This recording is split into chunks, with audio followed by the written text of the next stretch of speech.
If there's one thing I've learned from doing these ring videos, it's that having a drugged up person ringing your doorbell at off hours in the night is more likely than I would have ever thought.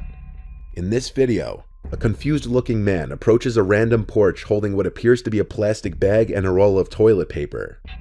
Right from the moment he gets on the porch, you can tell something is off by his nervous, almost twitchy behavior.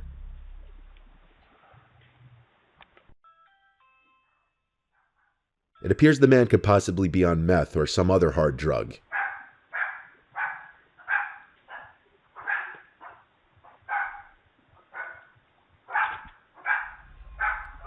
When the homeowner answers through the closed door, the man clearly has a hard time figuring out how to identify himself. And when his face gets close to the camera, you can see how dilated his pupils are, confirming he's definitely under the influence of drugs.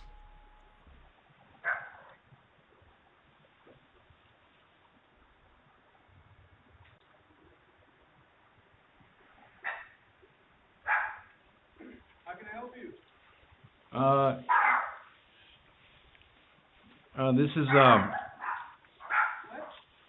my name is James. When the homeowner asks who he's looking for, pay attention to the name he gives. What are you looking for? Sosa. Who? Sammy? The first name he gives is Sosa, and then Sammy. Sammy Sosa, like the baseball player. It might have been the first name he could think of while trying to come up with a fake friend he was looking for. What's your name? James. And who are you looking for? No, a friend of mine. No friend of yours lives here, buddy. And I got a Glock over here ready for you. So if you don't get the fuck off my porch, I'm gonna unload it on your fucking face. Get the fuck off my porch. All right. The reason why he was trying to get into the house is anybody's guess, which is perhaps the scariest part of situations like this.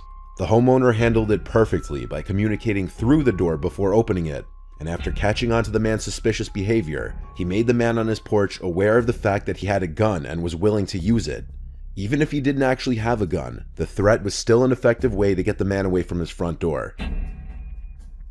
This next one is really disturbing. The person who uploaded this video is neighbors with the actual would-be victim. In the video caught by the Ring camera, 3 armed, masked men are seen approaching the front door to the house. The one in front armed with what appears to be an assault rifle. The masked man who approached the door keeps trying to block the view of the camera with his glove. Though there's no sound, it seems they're contemplating continuing their attempted break-in due to the doorbell camera. Based on body language, it appears the one with the assault rifle is apprehensive, but one of his accomplices motions for him to go back to the door multiple times. Since the camera was covered by the person's glove for most of the footage, we can't see what exactly they were doing for most of it, but luckily the homeowner didn't answer the door, and the 3 armed men were not able to enter the house. The following footage is viewer submitted. In the video, there's a man standing there in front of the house, cursing, seemingly talking to himself for 10 to 15 minutes. Without a little background context, it wouldn't exactly be unsettling per se, but when you learn why the man is standing there, it becomes a little more uncomfortable. A family member of the homeowner was mauled by a pack of dogs and bitten at least 12 times. The man who owned the dogs came to their house and stood on the front step muttering and cursing for 15 minutes until the police came. Star Wars people, like, they don't even get that shit. They don't understand the flicks they watch and shit, how this people fucking do. Never had a problem with her, never had no issues. I never denied that shit, that the dog fucking bit her or nothing. Never denied none of that crap. Never denied none of that. But there they were. And then her too, the damn neighbor fucking playing out there. When the fuck out there in that neighborhood? She's idiotic, man. And fucking white people too, like, it's dumb. It's fucking dumb. They're gonna put all the dogs to sleep over a fucking dog bite. A dog bite. A freaking dog bite. When the hell did I can threaten her? When the hell did I even make, like, she thinks I don't know where she lives at? I've been knowing. I've been knowing. The man seemed unstable just from the video alone, not even factoring in the fact that he owned a pack of untrained, aggressive dogs. This one is a great example of why situational awareness is so important. A couple's Ring doorbell video caught a duo of wigged, armed aggressors who had been following them home. The couple said they were walking home when a man and woman started following them all the way to their front door, where the male aggressor pointed a gun at the back of their heads.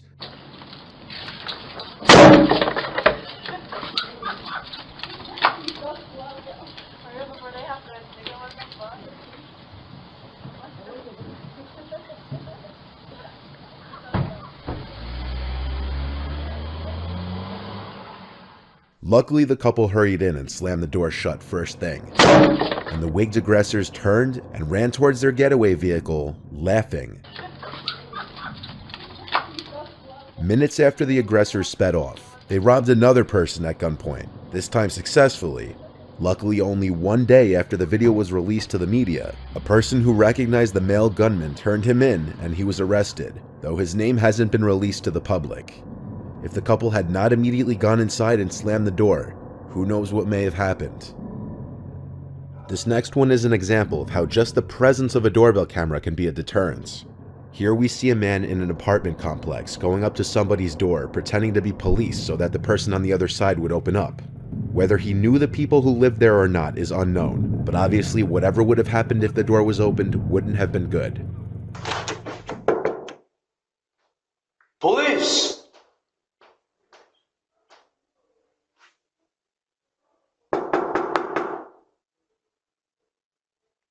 As soon as he glances over to the camera, you can see the expression on his face that says it all. And a couple seconds later, he leaves, and it sounds like he says, "Oh shit, I'm in the wrong one." Oh shit, I'm in the wrong one. Which my take on it would be he realized what he just did was all on video, so to play it off or give himself some sort of out, he thought by saying he's at the wrong room on video would somehow save himself from possible incrimination. This one is really upsetting, but thankfully no one got hurt. On September 14th of 2022, two armed masked men entered the home of an elderly couple in Virginia and ordered them into a closet where they would be forced to wait while the two robbers stole their valuables. Get in the crib, don't say nothing, Y'all get in the closet, right now.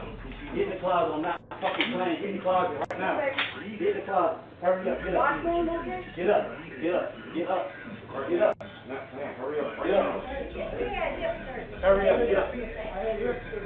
But if you listen closely, you can hear the elderly woman tell the robbers that her husband had hip surgery as they were ordering him to hurry up and get up. And then the old man himself says it as he struggles to get up and make his way to the closet door. Hurry up, get up.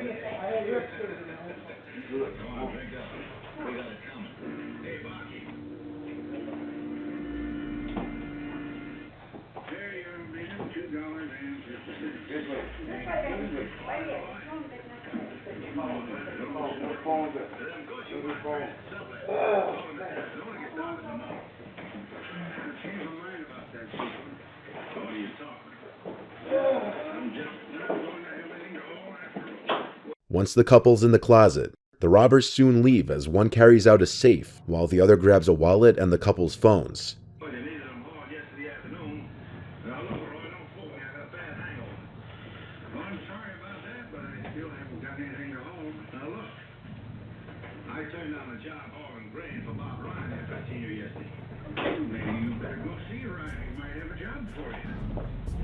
There were apparently tens of thousands of dollars in that safe belonging to someone who was staying with the couple. Police identified the two suspects as Mitchell Boney Jr., who was 25, and Tyree DeMont Boney Jr., who was 22. Mitchell actually turned himself in and was charged with armed burglary, use of a firearm, abduction, and conspiracy to commit a burglary. Tyree is still allegedly on the run. Perhaps the scariest part of this is that they clearly knew where the safe was. Tyree wasted no time going straight for where the safe was. This means anyone who was in the house, such as a home repairman, home healthcare worker, or anyone, could have seen the safe and relayed this information to other people, which is why you should always be careful of who's in your house and what they see.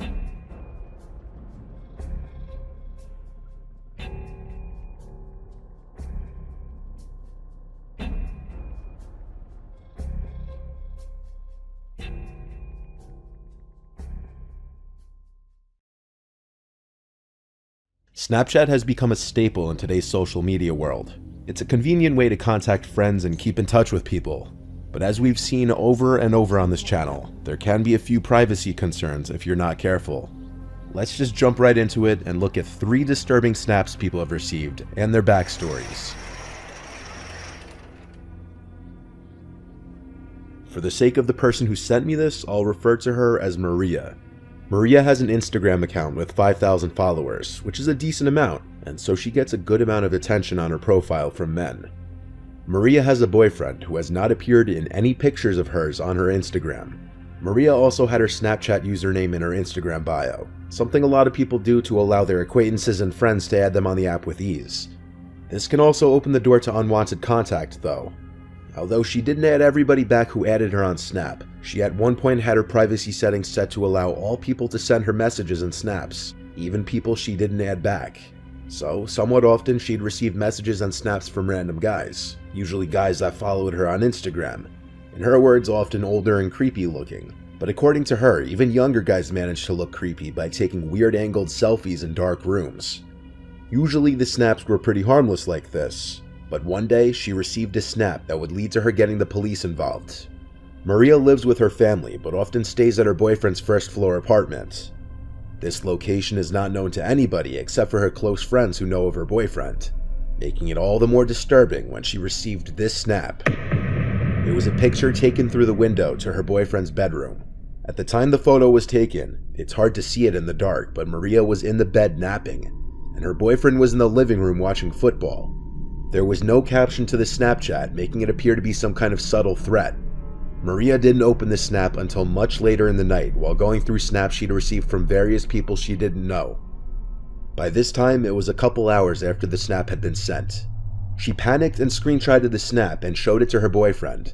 From here, he replied to the account on her phone, asking who is this. Upon adding the person back, they saw the account had a pretty high snap score, which for those of you who may not know, a person's snap score represents how many times they have received or sent a snap.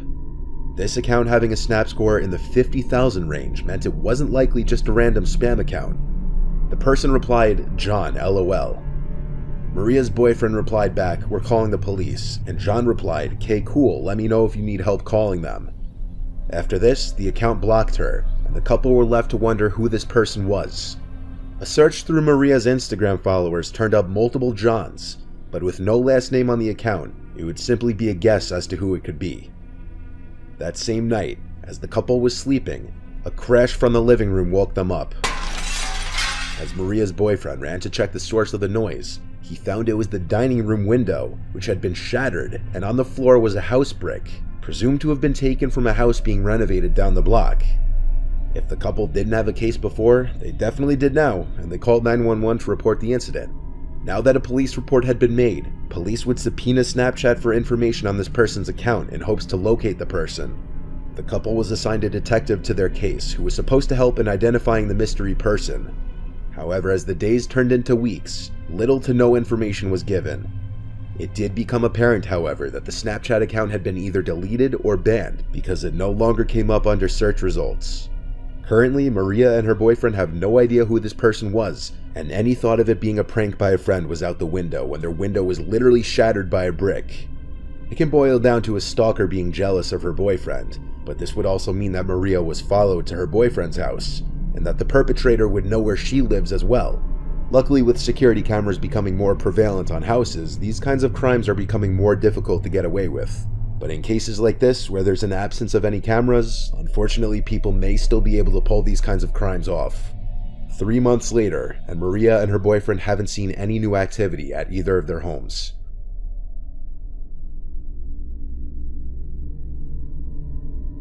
This next story comes from a college student named Tom from the University of Kentucky. Tom shares his location on the Snap Map feature, which if you've been around my channel for a while, you know how things can sometimes turn out with that. Tom lives in a house off campus with 4 friends in a downtown area by a bunch of bars. The squad of guys often walk to and from these bars at night on the weekends. The night in question was no exception. Tom was on his way home from a nearby college bar, about a 15-minute walk from the house. At some point while walking home, he was on a quiet residential street with woods on one side, and he heard someone walking behind him. He turned to see a man holding out something in front of him, walking about 10 meters behind him. He couldn't tell what he was holding, but he didn't stare for too long because he didn't want to draw negative attention to himself. He noted that something about the sight of the man seemed ominous, though. The man was behind Tom for a while, until he turned to the block with his house on it. At some point before making it back, the man was no longer behind him, at least not that he thought. It was only after he made it back inside the house that he got a notification that he received a snap from his friend Luke, one of his housemates, who was home at the time. Luke had lost his phone that night though, so receiving a snap from his Snapchat account meant that somebody had his phone. Tom called his housemates downstairs before opening the video. He also turned his screen recorder on to capture the snap, and this is what they saw.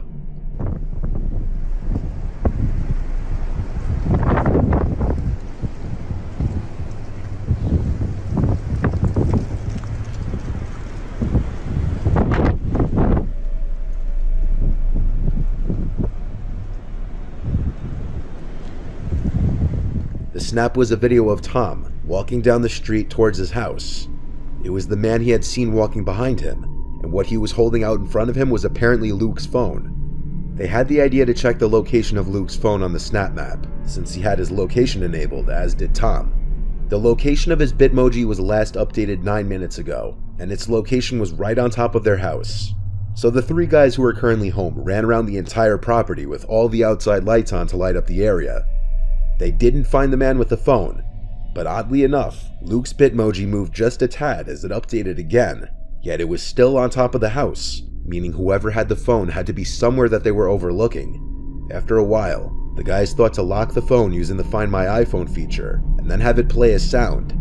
When they did this, they were confused to hear the beeping sound of the phone coming from inside the house, followed by stomping of someone's shoes and the front door slamming shut. Luke's beeping phone was still inside the house, but instead of going straight for that, the three guys ran outside to chase after whoever just ran out the front door. By the time they made it out onto the street, they had no idea which way the person went. They were out of sight and they could have been hiding anywhere. After checking the neighbors' yards, the guys went back inside to retrieve Luke's beeping phone, and Tom claims they found it right in the pantry closet, meaning the man was hiding in there for however long. At first, one could have maybe assumed that the person who had the phone was trying to return it, until it was discovered that that person was literally hiding in their house. Assuming all the details in the story are true, if I had to guess, the man who had stolen Luke's phone knew who he was somehow and was following Tom through his SnapMap Bitmoji location all the way up to their house. There are some missing details though, like how the phone was stolen, what the method of entry to the house was, and if Luke and the rest of the guys in the house had any sort of enemies or people out to get them. No police action was taken apparently. In 2015, an Australian Redditor with username Skinna555 took 3 Snapchat videos of his parents' exotic birds and put them on a Snapchat story. What followed next was downright disturbing.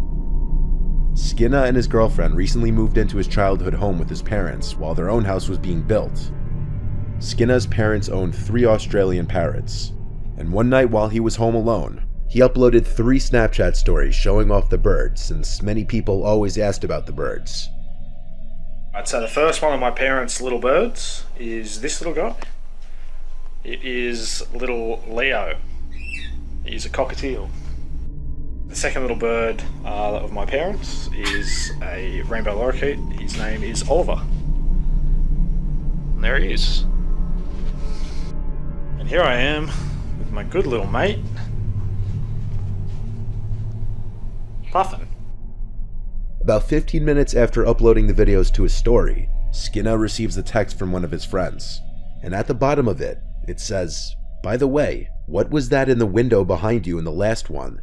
So after seeing this text, he went to rewatch the clips a couple of times and opened them on his computer to get a larger and clearer view of the videos. In the last snap, it almost appears as if someone is at the door, looking in with their hands cupped against it. But it's hard to say for sure because of how briefly the door is in the frame. But whatever it was not in the first snap when that same door was in full frame. Skinna was home alone at the time, and to add to the mystery, that door led to the backyard, which was only accessible through a single gate which had been locked. The theory that it might have been a reflection doesn't hold up, because the sliding glass door was half open, and all that stood between the figure and the inside of the room was the fly screen door, which would not have been able to cast any reflections. Whatever was at that door moved in the matter of seconds that passed between the first and third snap. When Skinner was a young child, around 10, he started to commonly experience sleep paralysis, which could get so intense that he'd find himself often not being able to breathe for short periods of time. And this led to a fear of sleeping for him. A couple years went by, and his sleep paralysis tendencies would worsen. During his episodes, he could not move and felt like something that meant him harm was in the room with him. Around the age of 14, he started to hear and see things like thuds and creaks.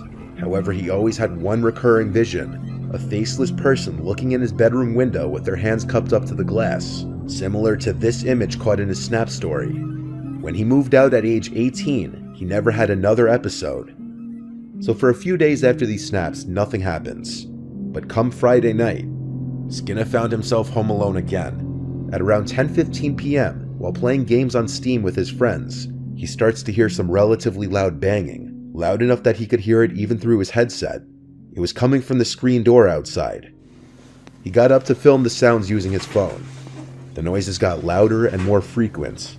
Instead of outright opening the curtains and potentially finding himself face to face with someone on the other side, he walked through the kitchen into the laundry room to turn on the outside lights.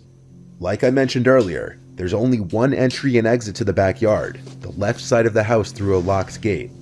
So with the back lights now on, he went over to a window that looks out to that one exit of the backyard. While waiting and expecting to see someone rushing out of the yard, a loud noise can be heard from outside on the opposite side of the house.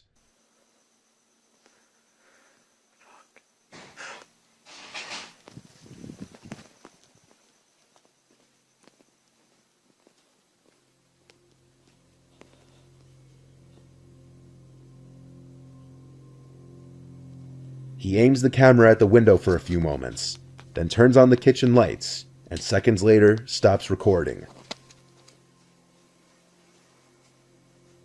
What the fuck, man? He kept all the lights on until his parents returned home.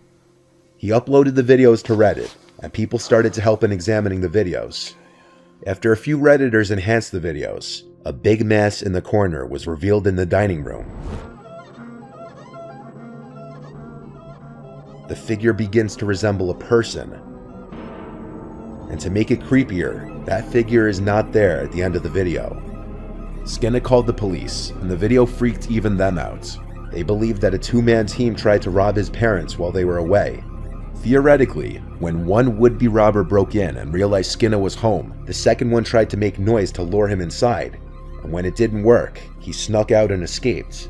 Skinner doesn't entirely trust this theory, mainly because all the doors and windows were locked from the inside when they came in. So how exactly would these guys have gotten in? Years later, this just remains to be another internet mystery, and what actually went down, we may never know.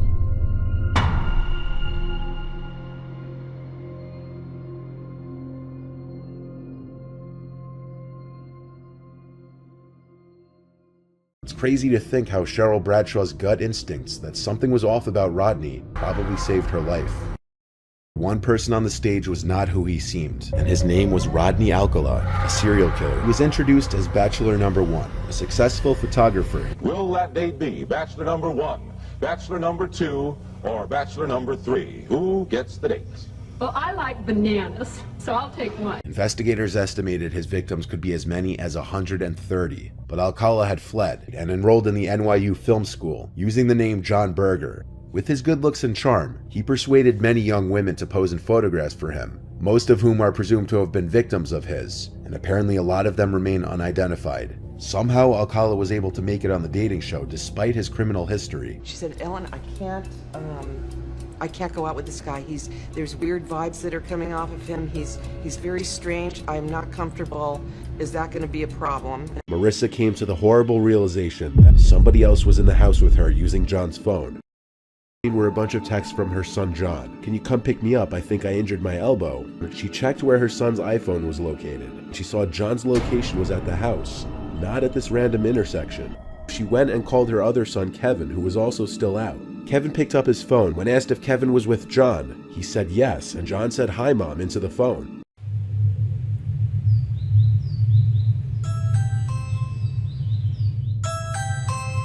The man you're looking at is 56-year-old Stephen Groves. For 2 whole years, Groves has been harassing his disabled neighbor Stephen Persad and his caretakers. The harassment has been caught on Persad's Ring doorbell camera multiple times. In some clips, he's seen taking a screwdriver to the device trying to clip its wires.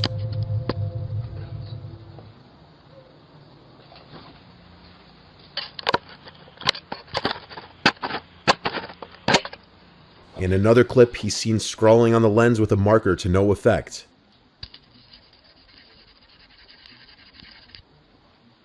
And in these instances, whacking the device with a hammer or broom handle.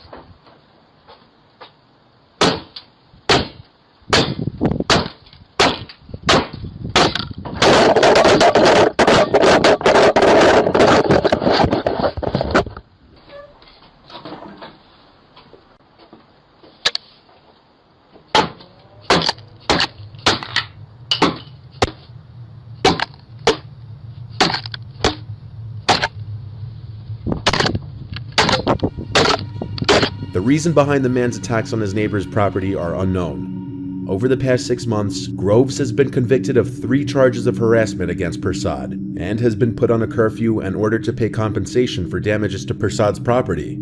Stephen Persad's niece is terrified for her uncle, having stated this is affecting her mental health, and she's scared that Groves may have intentions to harm her uncle.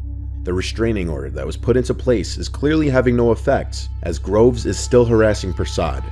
On top of the restraining order, Groves has been put on an electric tag for the better part of a year, and was also ordered 20 weeks of rehabilitation. Police don't seem to be able or willing to do anything more to help, considering this has already been taken to court, and Groves has been convicted multiple times, leaving Persad in a very vulnerable spot. The crazy can be seen in this man's eyes, and it's understandable for Persad and his niece to be losing sleep over this, as this is a clearly dangerous, unstable man who may escalate from just attacking Persad's property to actually attacking him. This next video was recorded in an unknown area at a late hour in the night. 2 hooded, suspicious-looking individuals, one wearing a mask, approach a man's front door, and when he answers, the woman pretends that her car broke down and she needs to borrow a phone.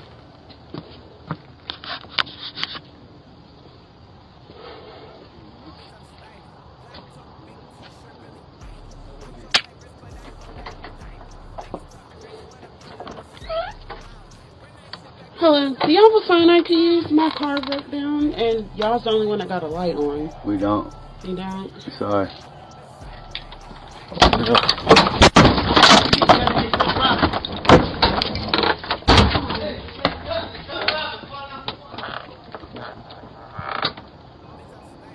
The man's first mistake is opening the door at this hour to 2 hooded individuals, being that his Ring camera would have allowed him to check who's at the door before opening it. Instead of opening the door, if he felt the need to respond to the people at his front door, he could have and should have used the voice feature on his Ring device to ask who they were and what they need. Instead, the man opens the door, and while admittedly he knew better than to agree to let them use a phone, We don't. You don't? Sorry.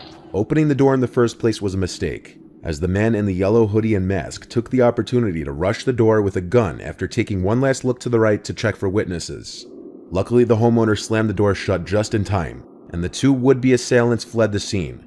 In this case, the homeowner saved himself from robbery and danger just by the skin of his teeth, and hopefully learned to check who's at his door before answering. If you've seen any of my other videos about doorbell camera footage, then you'd know the importance of checking your surroundings before unlocking and opening your door, especially depending on the area in which you live. In this video taken by the Ring doorbell camera of TikToker Jojo Ramirez, you see just how close she and her child were from danger, and how the only thing between her and a creepy man was her front door, which she locked with only seconds to spare. "Who is that? Get out of here." Who is that? Get out of here! She then exclaims to her son, "There's a guy outside, look." There's a guy outside! Look! As Jojo shouts for him to leave, he backs up, but boldly continues firmly standing in front of the door with his haunting blank expression, not saying a word. The man came out of nowhere so quickly that it could be that he was following them for a while, or perhaps was waiting for them to return. It's anybody's guess what would have happened if the door wasn't locked in time, but a pretty strong assumption would be the man was after Daniel, Jojo's young son. This footage was viewer submitted, and it was taken by their Ring doorbell in a nice, otherwise quiet neighborhood in the Netherlands. The viewer was in bed on an ordinary night when he heard noises on the roof. Thinking it could have been an animal, he ignored it and went to sleep. The next morning, this was the footage he found after seeing the notifications from his Ring doorbell from the night before. In the video are 3, maybe 4 young men trespassing on his property, 2 of them climbing the roof, while the other of the 3 who were visible, whispering to 1 or more people out of view of the camera.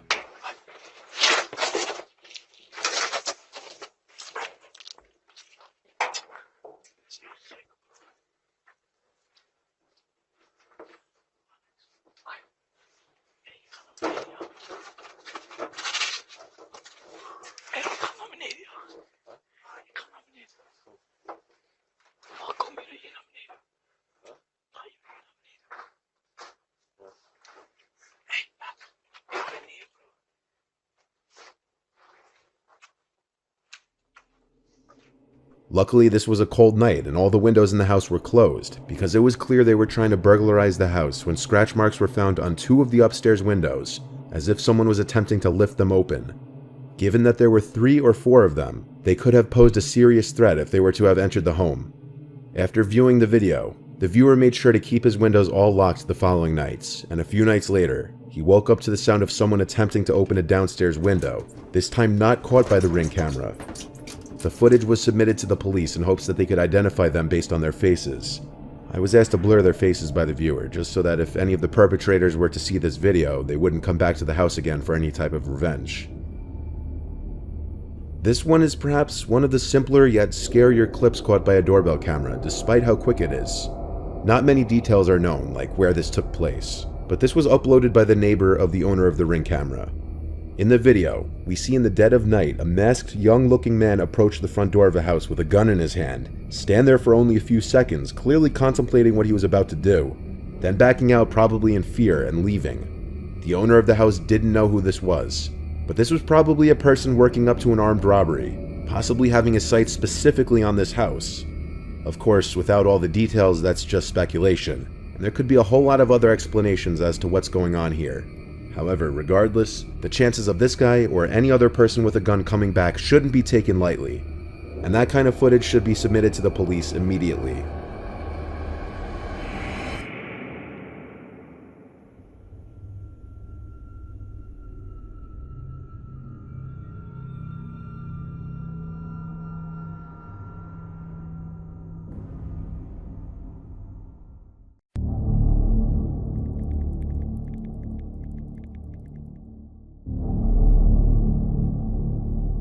March 4th, 2022, these were the texts 21-year-old college student Gavin received after getting home from a night out with friends.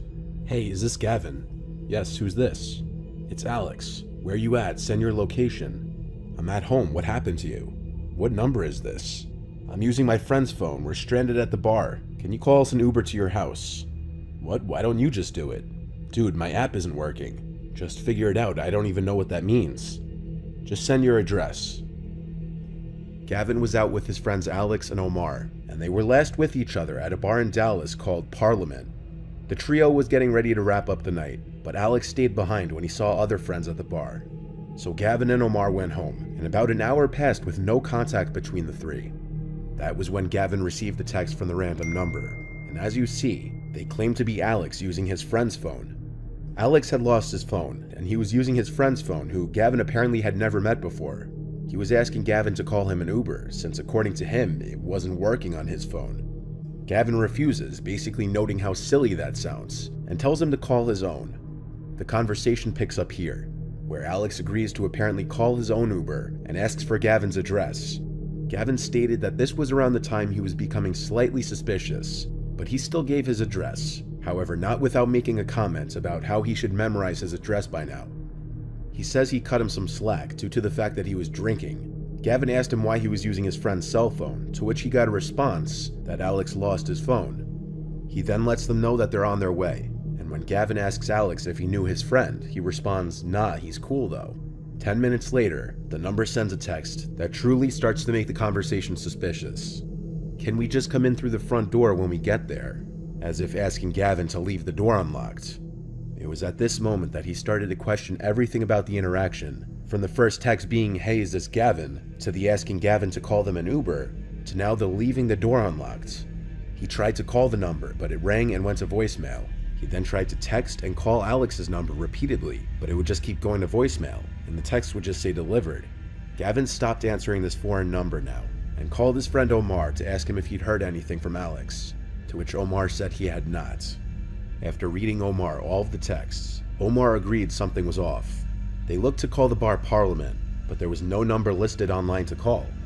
Around this time, the number texted Gavin again, saying, "We're here, open the door." Gavin went to his door and looked through the peephole of the door. There was no one in immediate view though, which maybe at first would have implied it was all a prank. But when there was a knock at the door, Gavin checked the peephole again. There was still no one on the other side. Reality of the situation was setting in now for Gavin, as this was no longer just texts on a screen. Someone was actually on the other side of his door. So he asks, "Who is this?" Straight to the point. They reply with simply, "LOL." Gavin asks again, "Who is this?" And they reply, "Open the door." So instead of answering again, Gavin calls the police. The knocking persists for a few minutes, in long intervals. Then it stops for good when the person or people on the other end realize Gavin was onto them. Gavin went on to DM one of Alex's friends who he was hanging out with after he and Omar left. And almost instantly, the friend DM'd him back explaining that he, Alex, and their other friend were jumped by a big group of men in the street. They were all badly injured and went to the hospital. Alex's phone had been stolen, while one of his friend's wallets and phone was stolen. Alex not having a password on his phone meant all of his info and conversations were accessible. Alex's friend helped him in getting his phone locked. The police report that Gavin would get from the police who came to his house would later help Alex in getting his service provider to replace his stolen phone for him. The lack of a password on the phone meant the thieves were able to gain information such as Alex and Gavin's conversation, where they would deduce that Gavin was home alone and an easy target. So if Gavin didn't catch on to the suspicious situation, he may have been opening his door to 2 or more people ready to attack him too and rob his house. The phone number that was being used to text Gavin turned out to be another stolen phone, therefore didn't help in finding the thief. The case regarding finding the thieves and assaulters remains open. These texts were received by an anonymous viewer, from his dad's ex-girlfriend, who will be named Kathy for the purpose of this recounting. The viewer will be called Rob. The reason Rob's dad ended things with Kathy was because of her increasingly erratic and delusional tendencies. Her mental health was declining for unknown reasons. Rob's dad was dating Kathy for about half a year, and Rob's grandparents both passed away during that time. Rob's dad wasn't very open at first about how Kathy would start acting all paranoid about his son's dead grandparents, about how she believed they placed a curse on her. Rob's dad cut ties with Kathy when the delusions got too ridiculous. Rob was left in the dark for the longest time about Kathy's delusions though, presumably out of embarrassment for having spent so much time with a supposed nutjob. It wasn't long after his father's breakup with Kathy that Rob would receive texts from her himself. When her attempts at reaching his father no longer worked, she clearly went to him instead. Kathy texted Rob, "Hello sweetie, I need your help." Rob replied with, "What? What's up?" "Your father's parents put a curse on me. I need you to tell me the cemetery and plot number they were buried at." "What do you mean they put a curse on you?" "I keep hearing their voices and having bad premonitions. I know it sounds crazy, but I need it to stop." Of course, being told by somebody that they were hearing your dead grandparents' voices would be a clear indication that the person is completely unhinged. So Rob went to show his dad the texts. His dad laughed and told him to just ignore her. Rob says that instead of blocking her though, he just let her continue to text him to see how crazy her text would get. She followed up later that night with, "I need to exhume their grave. If you help me out, I will sleep with you. I know you've always checked me out whenever I was in your dad's house." Rob still didn't answer, and the next day, her text got a little more graphic. Rob showed these texts to his dad, and this time his dad was not amused. He called Kathy and screamed that he would be getting a restraining order if she didn't stop. When he hung up, she kept trying to call until he ended up blocking her number. That same night, while Rob's dad was asleep, Rob was still in his den watching a show, when he heard the doorknob jiggling. He went to look through the glass atop the door, and saw Kathy fiddling with a knife in the key slot of the doorknob. She looked up at him and through the glass and started pleading with him to let her in. Rob called for his dad, and she started to scream no. When his dad came to the door, he screamed at her, and then went to call the cops. Kathy would scream back constant obscenities and threats, waving her knife in the air. She didn't leave, and police arrived to her still at the door with knife in hand. Based on her coming to their house with a weapon and not leaving when asked, she was arrested. and Rob's dad filed for a restraining order against her. Clearly, Kathy was more than just delusional and was starting to suffer from some sort of mental illness, such as paranoid disorder. This does not mean she wasn't a danger to others though, as well as herself, evident by the knife she brought to their house and attempting to break into their house. Luckily, no one was hurt. An 18-year-old girl named Leanna, living in Hoboken, New Jersey, was at a local bar with her friend on a Saturday. That's when she got a notification that someone was trying to send her a message on Instagram. Usually people disregard these message requests, as they're messages from people you don't follow back on Instagram. In a girl's shoes, those message requests are 9 times out of 10 men sending them flirtatious and often creepy messages. A lot of people don't ever check these messages, but sometimes when you get that notification that someone sent you a message request, curiosity gets the better of you. In this case, Leanna opened the DM, and it was from some random account with no profile picture and no followers, asking her if she was at McSwiggin's, a local bar in Hoboken. Right away, this is cause for alarm, of course, because this would be coming from someone who knew where she was at that exact moment, someone intentionally using a fake Instagram account. Leanna follows with, "Yes, who is this? You look good in that pink top. Aren't you 18 though? Shouldn't be in a bar. I won't tell anyone though. Who is this? Just a guy who thinks you're really attractive." By this point, Leanna assumes it's a prank by someone she knows, and asks who's messing with her. The person replies it's neither of the names she just mentioned. Upon Leanna asking for a selfie, the person replies, "Can't." The girls look around the bar for anybody that could be alone, mainly an older, predatory-looking man. They saw a few men that appeared to be alone sitting at the bar. None of them were eyeing the girls, though. That's when she says, "Okay, bye, we're leaving." Moderately uncomfortable, the two girls leave the crowded bar and start walking. They go to another bar nearby, which is far less crowded than the first. They sit at the bar and order a few drinks, looking for young guys to talk to, when Leanna's phone vibrates again, and she gets another creepy message from the person. It said, "This is my favorite bar, good choice." Leanna shows her friend the message, and then the two start looking around the bar for someone who could be sending the messages.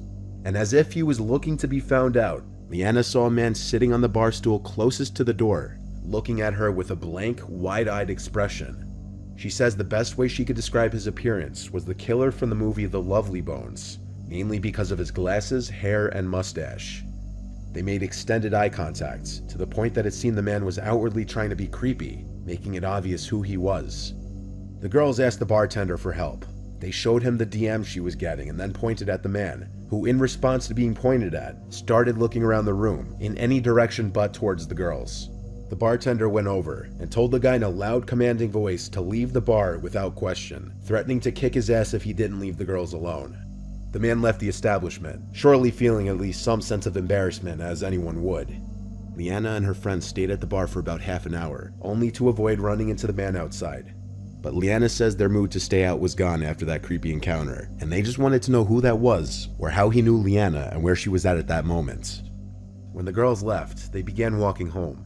They were on 2nd Street, a quiet one-way road, especially at the hour they were walking. They were being mindful of their surroundings, making sure they weren't being followed. But even when you think you're aware of your surroundings, the unexpected can always happen. Leanna and her friend heard running footsteps from behind them out of the blue, and there was no time to react before the man grabs Leanna with one arm around her face and mouth and the other around her waist. He picked her up as she tried to scream and fight, and of course her friend did the screaming for her, and continued to hit at the man. The commotion caught the attention of people from around the corner, and a few people came to the scene. The man released his grip from the girl and walked away quickly. Nobody went after the man. The girls called the police there on the spot. Leanna showed the police the DMs, and 2 witnesses backed up their story as well. A police report was made and a case was opened to find the man in question. Leanna would speak to detectives at her home a few days later, who gathered all the information she could give. They would later use the surveillance footage from the 2 bars, but the police have not yet been able to match the man seen in the footage to anybody. As a precaution, she still has her Instagram disabled to this day. If someone is dedicated enough, they can find someone through their Instagram by keeping track of what places they go to in their pictures, what school they go to, and who they associate with.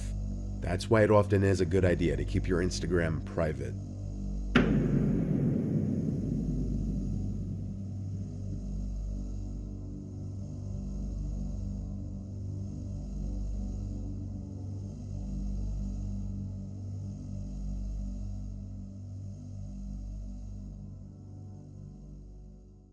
On the night of April 18th, 2021, at around 7:40 p.m., an Australian man named Mitch Cooney was driving down the Hume Highway in Bardia, Australia. He was returning from a racing event and heading home to Gold Coast City when, completely out of nowhere, he saw a childlike figure standing in the middle of the road.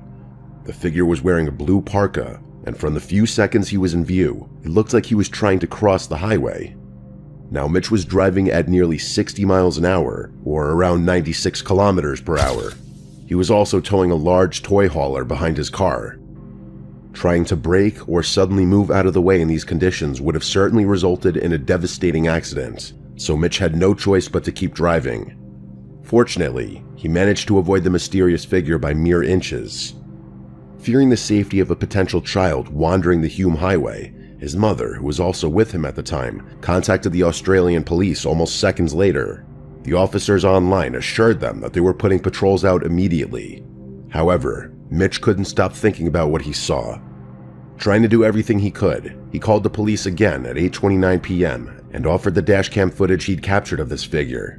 But to Mitch's surprise, the officers told him that they swept the area and actually found a young child matching the description he provided, and that he was being returned to his home as they spoke. What a child was doing in the middle of a highway at night, miles from the nearest civilization, was still a big mystery, but at least he was safe now. As Mitch put it on Facebook later that night, "I felt absolutely sick when all this happened. I instantly felt so much better when I was told the kid had been collected." However, just when Mitch thought everything worked out okay, things took a wild turn. After confirming that the kid was safe, Mitch uploaded the video from his dashcam onto the internet, hoping to share the unnerving encounter he had with others. But as the video and his story gained traction, the New South Wales Police Department came forward and announced that they didn't find any child on the highway that night, completely contradicting what they had told Mitch that night.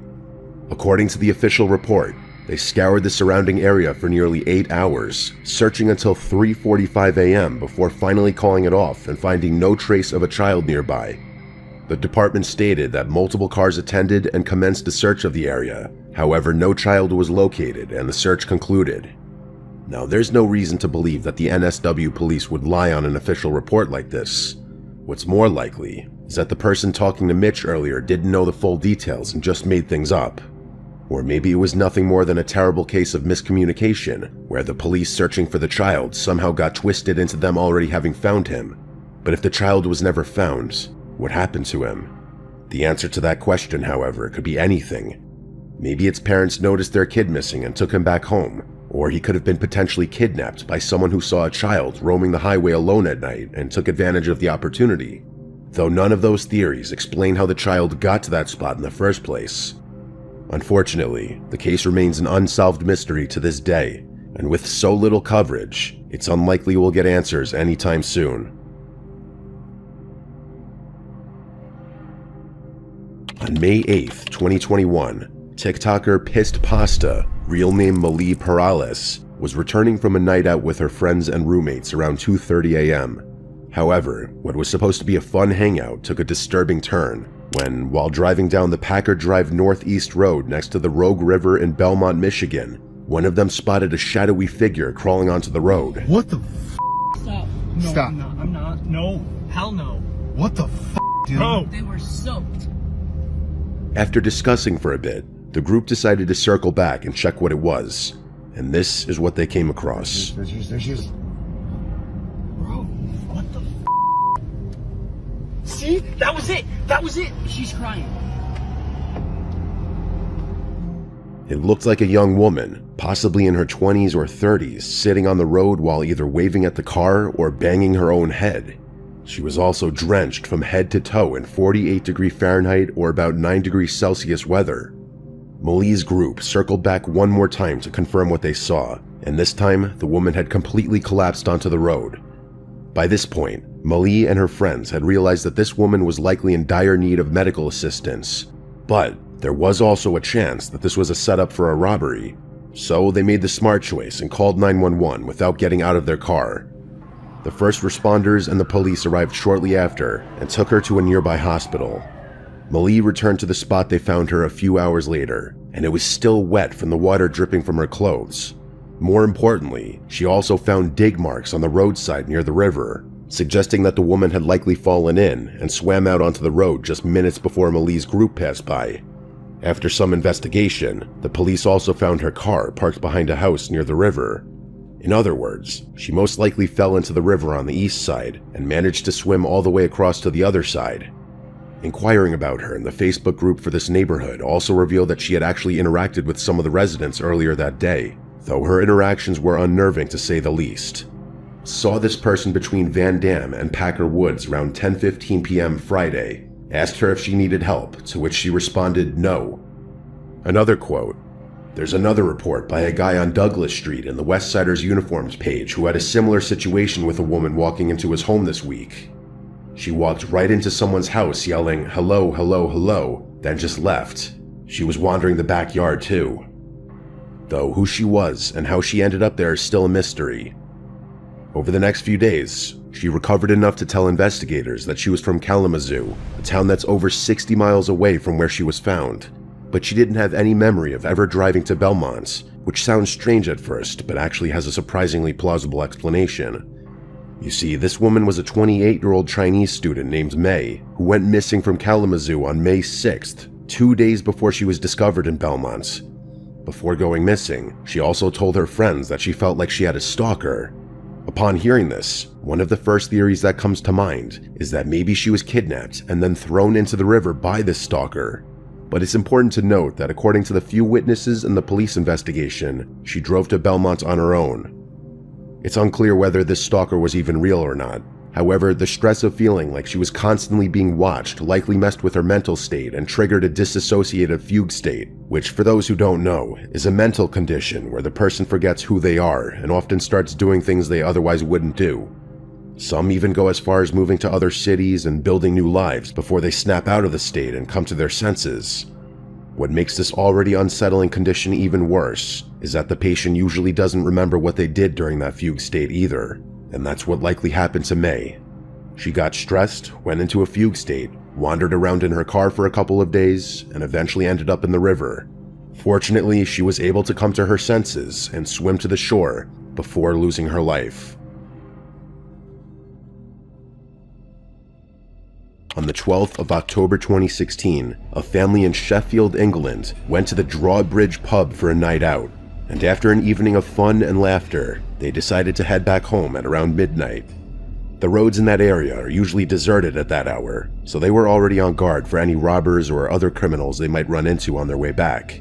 However, nothing in the world could have prepared them for what they came across just 5 minutes later.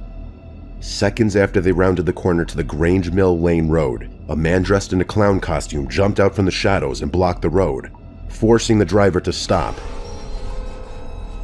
He then started waving at the car, and as soon as it came to a full stop, he started running towards it while still blocking the path forward. When the driver tried to reverse his car and go the other way, the clown started sprinting at full speed.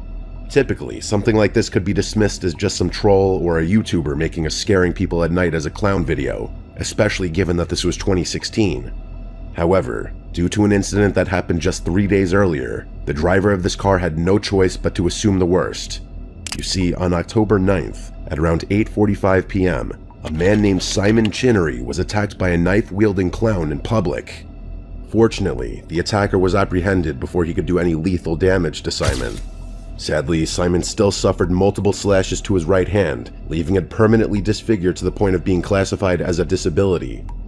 What's worse than the attack itself was that it went viral and started a craze of thousands of others trying to imitate the attacker.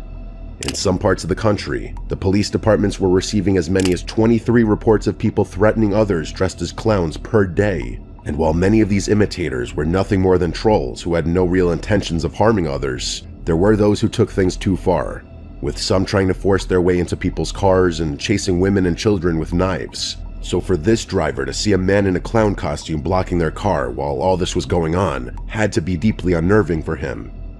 Their fear became worse when they tried to flee the clown, because it started chasing them like a madman. With no other option, the driver was forced to press the pedal to the metal and hope for the best, with the clown jumping out of the way at the last second. This entire situation could have just as easily ended with the clown losing his life if he had even been a fraction of a second slower to jump away. On the other hand, who knows what the attacker might have done if the driver hadn't sped off. On June 2nd, 2018, one of the officers for Fulshire Police Department in Texas was driving back to the station after his shift, when suddenly he saw the car in front of him swerve onto the next lane to avoid hitting something. But this wasn't a tree branch or an animal. Instead, it was something that looked like the aftermath of either a horrific crime or an accident. A young woman in a blue shirt was lying down horizontally across the road and was completely still, suggesting that she was either unconscious or dead. Maybe someone decided to dump the body in the middle of the road after committing the crime. Fortunately, when the officer walked up to her, she not only responded to him, but even stood up on her own. As it turned out, she had driven her car into the ditch next to the road just minutes earlier. Later tests also discovered an extremely high blood alcohol concentration in her system. Put simply, she was driving under the influence and ended up crashing into the side. The concussion from the accident, combined with her prior intoxication, made her behave extremely irrationally, which is why she walked up to the road and lay down without a care in the world. It's nothing short of a miracle that the car in front of the officer was able to spot and avoid her in time, or she would have ended up as nothing more than a cautionary tale about driving under the influence. On the night of February 26, 1946, 25-year-old Jimmy Hollis and his girlfriend Mary Jean were returning to their homes in Texarkana, Texas after watching a movie together. But before they reached the city limits, Jimmy stopped the car on the side of the road to extend their date for a short while. What neither of them knew, however, was that this little detour would nearly cost them their lives. About 10 minutes after they had stopped, a man came out of the nearby woods and approached the car. He was wearing a white pillowcase over his head with 2 small holes for eyes. The rest of his face was completely hidden from view. He told Jimmy to get out of the car, but Jimmy initially believed that this was a prank of sorts and didn't pay much attention to it. The masked man then pulled out his firearm and pointed it towards the couple, stating, "I don't want to kill you, fella, just do what I say." Understanding the gravity of the situation, Jimmy got out of the car as the masked man instructed. As soon as he did, the man swung his weapon at Jimmy's head, knocking him unconscious. Mary tried to run away into the woods, but the man caught up and did the same to her. Thankfully, before he could go further, he got spooked by a set of approaching headlights on the nearby road and ran away. Mary immediately ran to the nearest house and asked them to call the police. Jimmy also regained consciousness and hailed down a passing car to ask for help. However, by the time the police arrived on the scene to investigate, the man had vanished without a trace. Jimmy and Marie were taken to the hospital, where it was discovered that the strike had fractured Jimmy's skull in multiple places. Fortunately, he was able to recover without any lasting injuries and describe what he remembered from that night. Both he and Mary gave the same statements about the overall build of the masked man, that he was around 6 feet tall and fairly slender. But for some reason, the two couldn't agree on his ethnicity. Jimmy insisted that he was a Caucasian, while Mary stayed adamant that he was of African origin. This contradiction, along with the seemingly unprovoked nature of the incident, led investigators to incorrectly believe the couple knew the man and were simply trying to protect him. What they didn't realize was that while Jimmy and Mary survived to give a description, the next couple wouldn't be as fortunate. About a month later, on March 24th, a man was driving down a secluded road on the outskirts of Texarkana when he noticed a car parked on the road ahead. From a distance, it looked like a young man was sleeping in that car, slumped over on the steering wheel. However, as the driver got closer, he suspected that something wasn't right, so he pulled over to the side and walked up to the other car to try to wake him up, only to come to a scene far more horrific than he could have ever imagined.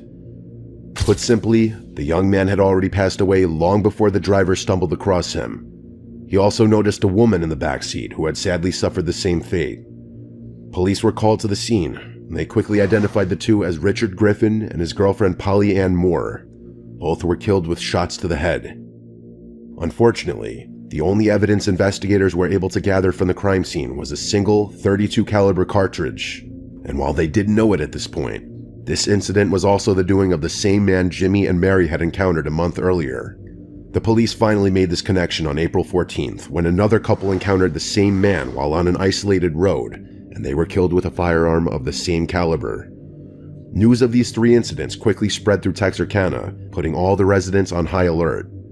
Fearing for their safety, most residents stopped driving at night entirely, while the remaining made sure to avoid empty roads at all costs. The masked man was also given the name of the Texarkana Phantom due to his inability to appear and disappear without a trace. And true to his name, he was becoming harder to track with each passing day, even after the FBI got involved. After 2 more months of fruitless searching, one of the investigators noticed that the vehicles were stolen shortly before each incident and were found abandoned not long after. Following this lead led to a man named Ewell Swinney, a car thief with 2 felonies to his name already. His height and build matched what Jimmy and Mary had described earlier. More importantly, when an officer tried to arrest him for the 3rd time for car theft, he claimed that he knew that the officer wanted him for more than stealing cars. Unfortunately, investigators weren't able to find any evidence linking Ewell directly to the 3 haunting road encounters. Luckily, his prior felonies allowed prosecutors to give the harshest punishment for his 3rd theft-related offense and sentenced him to life in prison. That being said, Ewell continued to deny any involvement in the 3 incidents until his end in 1994, leaving the Texarkana Phantom encounters a somewhat unresolved mystery to this day. On the 8th of January 2024, a truck driver was driving on a remote stretch of highway in Western Australia when at around 11 p.m., this driver had the most unnerving road encounter of his life. Nearly 62 miles south of Perth, he saw what looked like 2 people dragging something across the highway. They showed up almost out of nowhere, forcing the truck driver to swerve around them at a dangerous speed. But by the time he stopped the truck and looked back, they had already vanished into the surrounding darkness. Which begs the question, what were they dragging and why? Unfortunately, the answer to both these questions is extremely ambiguous. For starters, it's extremely difficult to identify what exactly they were dragging. Going frame by frame, we can see what looks like the legs of another person wearing shorts and black shoes. So maybe the 2 people were trying to hide the primary evidence of their horrific crime. But in motion, it looked more like an animal or something in between. It could even be a life-sized plush, though that doesn't explain its very human-like proportions. Regardless of what it was, however, an equally important question is why 2 people would drag something across a highway. On September 16, 2018, an Uber driver from New York shared the terrifying encounter he had with an angry man on Long Island. He was about to complete a ride when, out of nowhere, another car drove past him at a very high speed while barely avoiding a collision. But before the Uber driver could even process what had happened, the other driver slammed on the brakes and parked in the middle of the road, blocking him from moving forward. He then got out of the car, ran over, and started bashing on the windows, telling the Uber driver to get out. What's going on? What's going on? I don't know. What is that? What's that? You blew the fucking right leg. Get the fuck out of the car right now. Just go, just go, just go, go around him.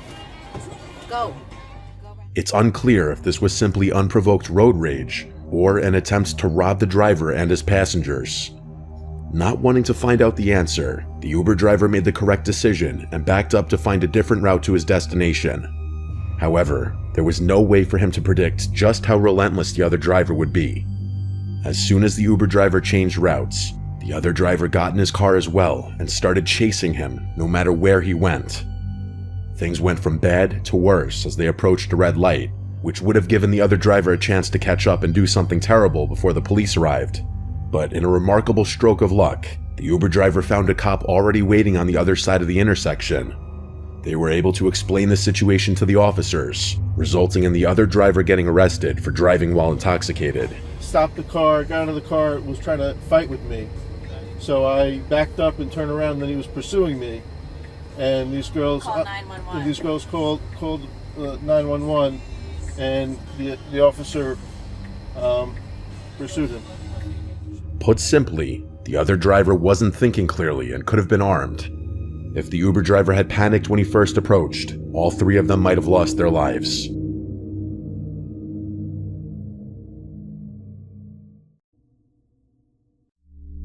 This is a part 3 to the scariest things caught on doorbell cameras. And once again, by the end of the video, you may consider getting one yourself. In this footage that a viewer sent me, a person can be seen crouch walking towards his front door through his doorbell camera. The person was wearing a hat, face mask, and sunglasses, allowing none of his face to be seen.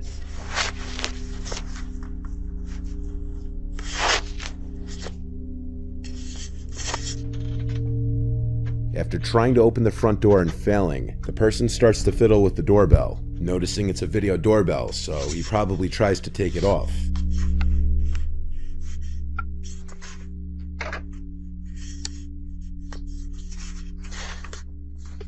What likely happened was that when he realized that he couldn't get the doorbell unmounted without a special screwdriver, he started to hold his hand in front of the camera after ringing the bell.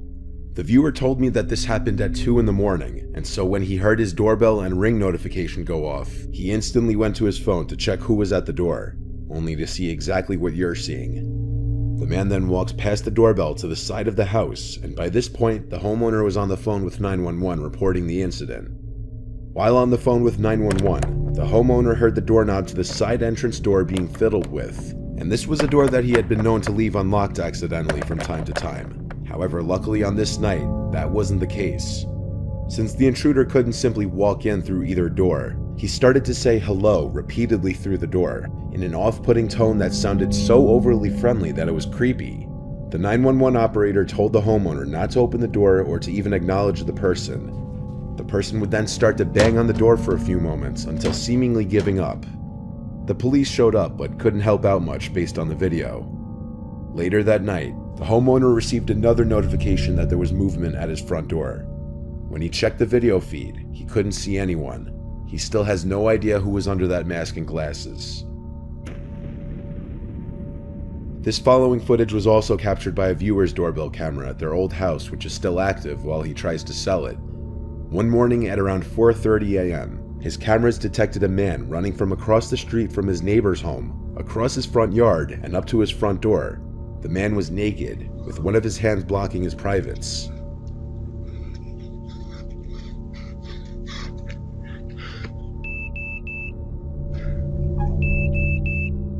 The footage was caught from 2 angles. He was arrested a short while later by local police, and was apparently high on crystal meth, and he had removed his clothing due to a fear of snakes being inside of his clothes, and he was running around the neighborhood knocking on doors and ringing doorbells yelling for help. The neighborhood is reportedly pretty quiet. The homeowner never had any sort of issues before this. In his words, he ran up my front yard onto my front porch and rang the doorbell. For the next minute or so, he was ringing the doorbell and knocking while pacing back and forth. He looked panicked, and his expression drifted from someone in pain to a look of pure crazy, and at one point said he needs help. After that, he ran off back into the night. The guy was picked up by an officer around 5 a.m. not far from his house. And this footage is why you always check who's at your door before you open it, especially if you have a doorbell camera.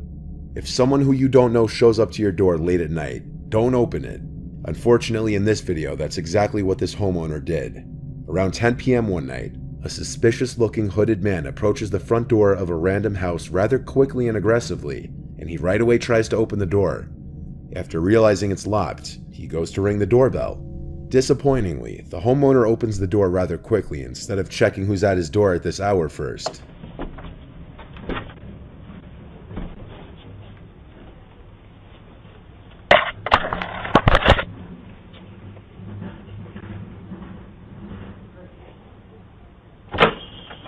Hello. Hi. How are you, sir? Who are you? Aaron Reyna. How are you? Good. You need to leave. How far? Out there. What's the stairs going? What? What's the stairs here? Come on, where are you going? What's the stairs here? Goodbye, you.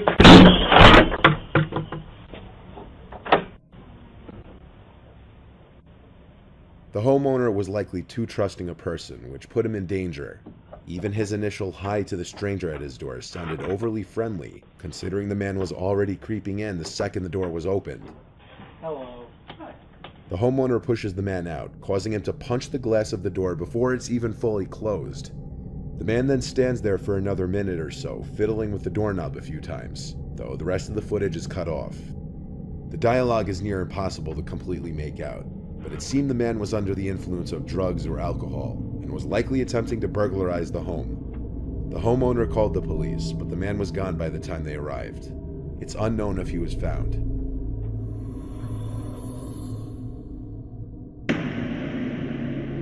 This image was posted from the owner of a Ring camera in a Facebook group to caution others. The woman warned in her post to beware a strange man wearing a white mask lurking around the neighborhood after her camera caught him trying to look into her home a little after 10 p.m. one night. The woman said, "I just want my neighbors to be aware and safe. Please, if possible, share this post. Screenshots are welcome." Not sure what colors he was wearing, but had a hoodie and jeans on. The disturbing picture shows the man in the mask looking directly into the camera. This is exactly the type of image that you'd never want or expect to see come up on your doorbell camera footage. But it's also the kind of image that would make you sure as hell grateful that you had one. Neighbors of the woman also reported seeing the man walking around and approached their front doors. Thankfully, no one opened the door to him. On May 1st, 2020, around 9:40 p.m., around the beginning of the COVID lockdown, a 45-year-old dad, Raymond Hawkins, opened the door to who he believed to be a delivery driver dropping off a parcel. Due to new methods of delivery at the time because of COVID, the alleged delivery driver backed away from the front door to supposedly keep his distance and claimed he needed to take a picture of the package at the doorstep, something many delivery drivers must do for more expensive packages.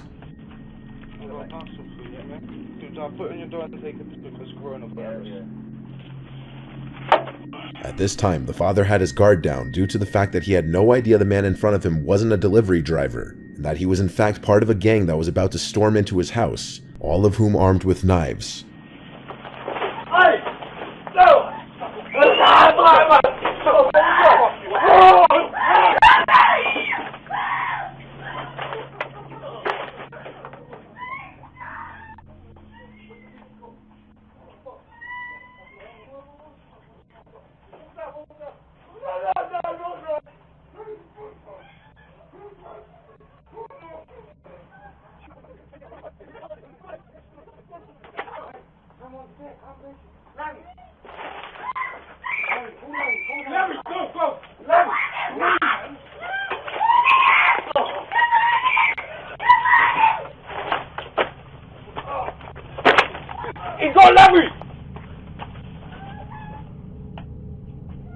Christopher Sargent, the fake delivery driver, lunges at Raymond with a knife and attacks him when he goes to pick up the package, while 3 other masked men follow from behind.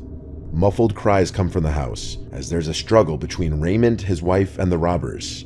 The robbers are only in the house for a few moments before being seen fleeing the house with thousands of dollars worth of items. Raymond and his son suffered non-life-threatening injuries, while his sons were described to be worse. 2 of the culprits would be arrested, Anthony Lascelles and Christopher Sargent, who were both charged with aggravated burglary and possession of a knife. The other 2 culprits were never found. One thing that can be learned from a lot of these videos is that some people will go to crazy lengths to trick other people. The major red flag in this case was that the supposed delivery was taking place at 9:40 p.m., which is way past the time any notable delivery company will deliver packages, usually the latest being 7 p.m. On April 10th, 2020, this was the footage taken by the Ring doorbell of a viewer's friend Kayla in a small California town. Kayla was being stalked by her crazy former friend Thomas, who became obsessed with her over time and would constantly express his alleged love for her, despite her telling him numerous times that she didn't feel the same way. The week that this footage was taken, Kayla was bombarded with texts and voicemails from Thomas. And as you can see if you care to pause the video and read some of the texts, it starts with what seems to be Kayla accepting his apology for his behavior. However, as the texts and voicemails just keep coming in, she begins to realize how crazy he may be. What you're about to hear are some audio clips from different voicemails he's left on her phone after she had stopped answering him. Hey, Kayla. Listen, I want to make sure you're not too worried about what happened at the party last week. I had an amazing time. And I think you're goddamn beautiful. And I'm sorry I got so sick. I wanted to come be with you while you were getting ready, and I was just so totally out of it. And I'm sorry. God, I think I might love you, and I'm sorry. And I'm gonna give you some space. And I want to be there for you and be there for you. And I can't get you out of my fucking head. And I want to be there for you. God damn it. So fucking God damn it. And all I can do is think of you and want to be with you. And I want to be with you. I want to be your Flynn Rider, and I want to be everything to you. God damn it, babe. You're fucking amazing. You are amazing. You're my knight in shining armor, and I'm so fucking terrified of you. And God, I love you so much. So much. Please call me back. No, I lied. I'm not gonna give you some space. I'm sorry. I'm coming over. I know you're up and thinking about me. I'm sorry. I'm talking. God, I'm not sorry. God, I'm coming over. Fucking, I'm already driving. I've been driving the whole time. God damn it. I'm coming over. Fucking, I'm not gonna give you space. I know you called me back. I saw that. Yep, I know you're up thinking about me. God damn it. Oh, God damn it. I'm coming over. One way or another, I'm coming over. Fucking whatever, however, whatever. God, I'm coming over. I'll see ya. I'll be there in like 10 minutes or whatever. Whatever. I'm coming over right now. Damn it. I'll see ya. Bye. I love you. Rough road. Oh, it's a rough road. Fuck you, Kayla. I am fucking crazy. God damn it. Fuck you. I'll drive into the field. God damn it. Things like that, huh? Fuck you. Fuck you, Kayla. I am goddamn crazy. I'm crazy for you. God damn it. I'll do it. I'll do it. I'll do it for you. I am crazy. Oh, that would be a cop. That would be a cop. We just don't know.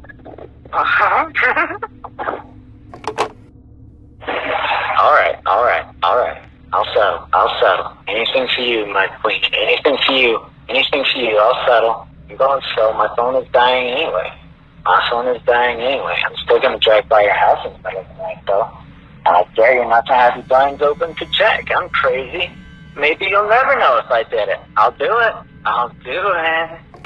The footage of him showing up to Kayla's house was right after one of his phone calls saying he's coming over, even though it was clear by this point she wanted nothing to do with him. Eventually, Kayla and her friend Ravon would find out that Thomas wasn't even his real name. His real name is Matthew. He'd been using the fake name Thomas Castle, which was a reference to the Marvel character The Punisher. Thomas was a reference to Thomas Jane, the second actor to play the Punisher, and Castle was a reference to Frank Castle, the Punisher's last name. The fact alone that he had been using a fake name with his friend and supposed love of his life was already a huge red flag, and maybe a sign that he was hiding something in his life. The ring footage was taken at 2 in the morning, and after leaving, he would go on to send some more texts, which would progressively get angrier. 4 days after this footage was taken, Kayla and her friend went to the police and filed for a restraining order. He left her alone about a month or so after the restraining order was put into place. Kayla blocked his number and blocked him on social media, and reportedly he basically disappeared from the world, and no one knows where he is now.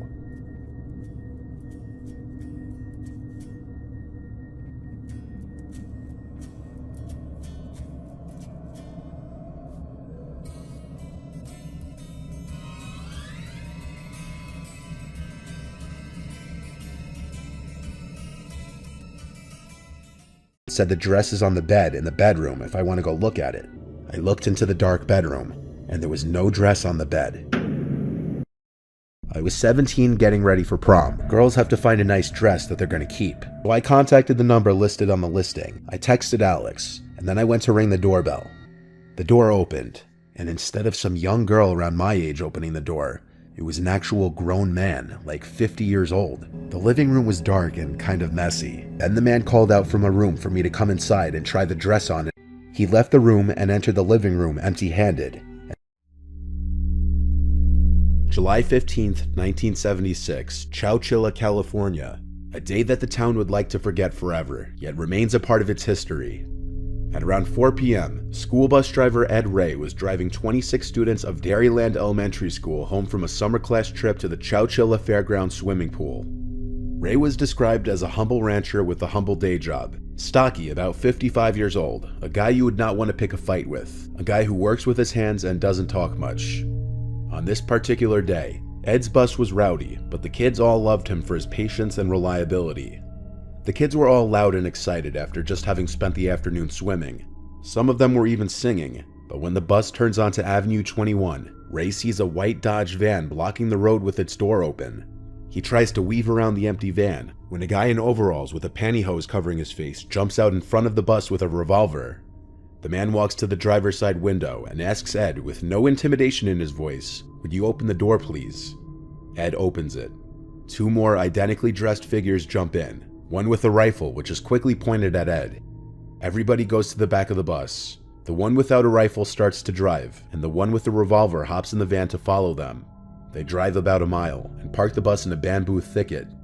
The entire ride was apparently so silent that it added to the pure horror of it. The bus was hidden near the Chowchilla River, and 12 kids were ushered into the white van that was following the bus. Ray and the other 14 kids got into the back of the second van that was waiting at the location, this one green. There was a partition separating the driver's seat to the back of the van, and all the windows were sealed. Ed and all the kids sat in the backs of these vans for 11 whole hours, in the pitch black and extreme heats, all the while scared for their lives, not knowing what was going to happen next. Some of the older kids started to sing songs to try to lighten the incredibly horrible setting and make the younger kids feel better, songs like "If You're Happy and You Know It." Meanwhile, back in town, it only took 15 minutes after the bus not showing up that parents began to wonder what was going on. That's how punctual Ed always was. Within the hour, the missing bus was being talked about on the local news stations. Parents helped police by tracing the route the bus usually took, and by that evening, they found the abandoned bus. Within hours, 30 FBI agents arrived on the scene, and an intense investigation was underway to find the kids and Ed. Late that night, the vans finally arrive at a rock quarry 100 miles away in Livermore, 3:30 in the morning, at which point Ed had been awake for 24 hours. The back doors of the van swing open and two guys are waiting. Ed is the first one out. He's handed a flashlight and then told to strip and then go down a hole with a ladder in it. Above ground, roll call is being taken for the children, and their names are written as they're made to leave the bus one by one. Then they're stripped and sent to join Ed down the ladder into what was referred to as the hole, which turned out to be an old moving van, which had been placed in a large dugout hole 12 feet underground. Ed immediately worried that the ceiling would cave in or that they'd suffocate. However, there were two air shafts, hoses that ran above ground to a tree. There were also some mattresses on the ground and a pathetic amount of necessities. Wonder Bread, peanut butter, potato chips, water jugs, and some holes carved for toilets. After all the kids were inside, one of the captors said, "We'll be back for you." Then a steel plate slid over the entrance and was weighted down by something. They of course begged to be let out, and many of the younger children screamed. Then they heard repeated thumps on top of the van. They couldn't see it, but their captors were shoveling dirt on top of the van, burying them alive. Panic ensued in the trailer when it was realized what was happening. Ed tried his best to keep everybody calm. Ed and Michael Marshall, the oldest kid in the group, who was 14, started to push at the lid to try and open it, but it was pointless. So by now, Ed instructed everyone to eat and get some rest.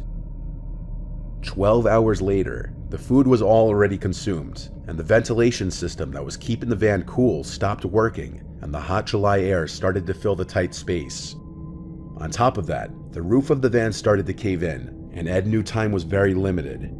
The survivors, now adults, recount that around this time, as the walls and ceiling of the van were caving in and there was no food left, that they were starting to realize they wouldn't likely make it out of this alive. Ed and Michael started to pile up the mattresses in the trailer to get to the roof, which had been covered with a heavy sheet of metal and weighted down with two 100-pound industrial batteries. After hours of effort, Ray and Michael wedged the lid open with a piece of wood and moved the batteries. They then dug away the remainder of the debris blocking the entrance. 16 hours after they had entered the van, the group emerged and walked to the quarry's guard shack, where a security guard called the police. Ed and the children were brought to a nearby jail, where they were fed and interviewed by police. So the captors were three men, Frederick Newall Woods, James Schoenfeld, and his brother Richard. Frederick's family owned the quarry that the van was buried at. The three men were finding themselves in financial struggles, so they planned to hijack the bus and demand a $5 million ransom to release the group. The men would flee when they saw the group escaped though, but they were found after a 2-week manhunt. They were found guilty and sentenced to life with the possibility of parole. Richard Schoenfeld was released in 2012, and James Schoenfeld was paroled on August 7, 2015. Frederick Woods was denied parole 15 times because he owned the quarry. However, in March of this year, he was granted parole as well. Rightfully so, people of Chowchilla and people around the world were sickened at the fact that the three men who committed this kind of monstrous act could ever roam the streets again. If Michael and Ed hadn't stepped up and dug the group out of that van, they likely would not have survived. Ed Ray died at 91 in May 17th of 2012, but he is still to this day remembered as a hero. What you just heard may perhaps be the most well-known near tragedy to happen to a school bus full of children. However, it's a big world, and there are unfortunately many other horrific events that don't end up on the news. Then 14-year-old Donald, who wished to have his last name left out, was a student at a high school in Virginia and a member of the school's band. The bus driver's name was Robert, but everyone called him Bob. Like Ed Ray, he also seemed to enjoy his job and enjoyed the company of the students he drove, albeit these students were a little older. On October 20th of 1995, Bob was driving a class of band students to and from their field trip. Donald was in this bus. The festival they went to ended late at night, around 10, and the drive back to the school where the students would be dropped off was a 45-minute drive away. The bus was on Route 58, a highway that runs through Virginia. Given the rural setting, there were basically no other cars on the road, but even when one car was relatively close to the back of the bus, it wasn't any cause for alarm at first. But when the car would start to tailgate the bus, instead of simply going around it, especially when the bus and the car were the only vehicles in sight, the students near the back of the bus started to realize and discuss amongst themselves how strange it was. Bob the bus driver would switch into the left lane to get the driver off his ass, and all the kids watched as the car floored it past the bus in the right lane. Some kids shouting things out the windows, to which the chaperone on the bus told the kids to knock it off. Donald recalls thinking the car was gone and it was just some aggressive late-night driver, when suddenly the bus slammed on the brakes so hard that everybody was slightly lifted from their seats, and there was an ear-piercing shriek from the brakes. The bus came to a halt on the middle of the highway, and Bob told everyone to remain calm. The bus went into reverse for a few moments, then back in drive to another halt. Bob shouted at everybody on board the bus to keep quiet and don't panic. And hearing those words made Donald, along with his friends he was sitting with, and every other student on the bus whisper amongst themselves nervously. There was shouting from outside the bus from multiple men's voices. Then the bus doors opened, and two men wearing black pullover masks armed with handguns came on board, yelling at everyone on the bus to shut up in response to a few students near the front screaming. One of the men with the guns announced to the entire bus to empty their wallets of all cash and take any jewelry off and to give it to them. They went row to row with their guns pointed at the kids, as each student took out their wallets and placed whatever small amounts of money broke high school students could be carrying in their wallets into the plastic bag the guy was holding, and the girls would take off their jewelry. Some students would scream as the gun was pointed in their faces, which would be a natural reaction for some. Donald described the moment he had a gun pointed at his head at 14 as emotionally traumatizing, that he felt his entire existence would end if he moved or looked at the guy the wrong way. The men didn't even make it to the back of the bus before they decided to leave in a hurry, most likely panicked that other cars would pass by and stop. The car floored it away down Route 58 with its lights off. Its license plates had been covered, indicating it was a planned attack, if the guns and masks weren't already indication enough. Everyone on board made it home okay, just most of the students, as well as Bob and the chaperone, had been robbed. Unfortunately, bus robberies are a common thing though, and while most probably aren't caught on video, what you're about to see was. A school bus traveling along the N4 in Whitbank one Friday night this past February was attacked by armed robbers. The teachers did not know it at the time, but the robbers had laid out rocks on the highway, intending to cause damage to vehicles so that the drivers would stop and the robbers could steal from them at gunpoint. The bus was carrying 4 teachers and the driver. There were no pupils in the vehicle. They were traveling back to the school after an athletics meeting when they hit the rocks and ruptured a tire. There were 3 robbers. 2 were armed with guns and 1 with a knife.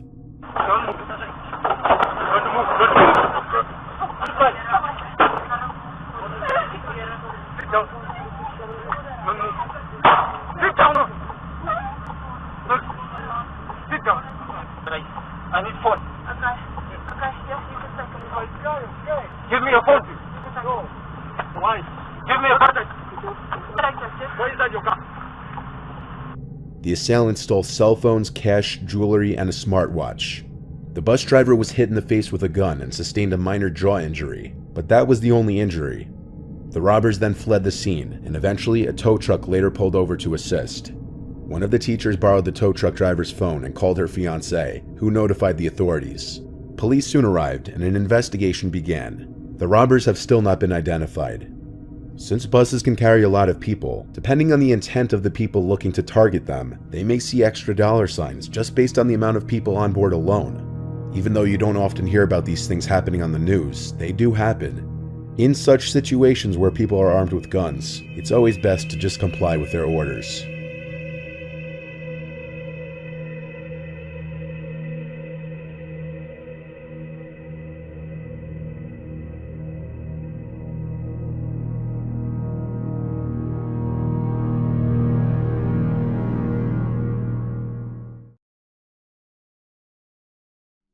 There are all kinds of people on YouTube. It's a place where anyone can vent to an audience or express themselves.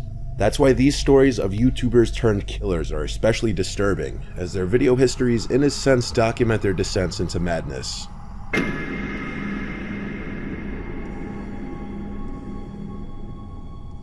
Elliot Rodger was an English vlogger known for creating videos in his car, often telling of his depression for not being able to attract girls and how life was unfair.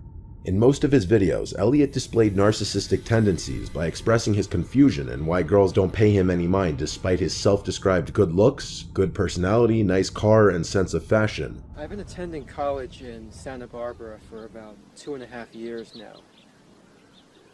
And in those 2.5 years, I've experienced nothing but loneliness and misery. And my problem is girls. There are so many beautiful girls here, but none of them give me a chance, and I don't know why. I don't know why you girls are so repulsed by me. It doesn't make sense. I do everything I can to appear attractive to you. I dress nice. I'm sophisticated. I'm magnificent. I have a nice car. A BMW. Well, it's nicer than 90% of the people in my college. You know, I'm polite. I'm the ultimate gentleman. And yet, you girls, you never give me a chance. I don't know why. On May 23, 2014, Elliot uploaded a video to his YouTube channel, once again complaining about how females would throw themselves at obnoxious men over himself, and that they would be punished for not showing him interest. For the last 8 years of my life, ever since I've hit puberty, I've been forced to endure an existence of loneliness, rejection, and unfulfilled desires, all because girls have never been attracted to me. I don't know why you girls aren't attracted to me, but I will punish you all for it. It's an injustice, a crime, because I don't know what you don't see in me. I'm the perfect guy. And yet you throw yourselves at all these obnoxious men, instead of me, the supreme gentleman. I will punish all of you for it.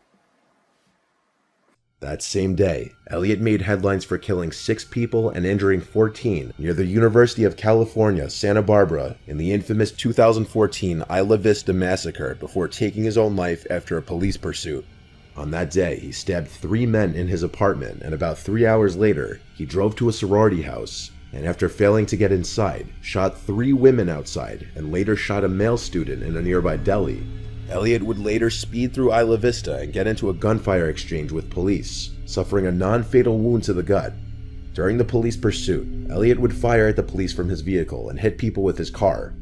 After crashing into a parked vehicle, Elliot took his own life with the same gun he'd been using. Perhaps what makes this scarier than any other murder spree is that the fact that Elliot's final video shows him outlining the details about his upcoming attacks in an attempt to punish women for rejecting him and to punish sexually active men for living a more enjoyable life than his.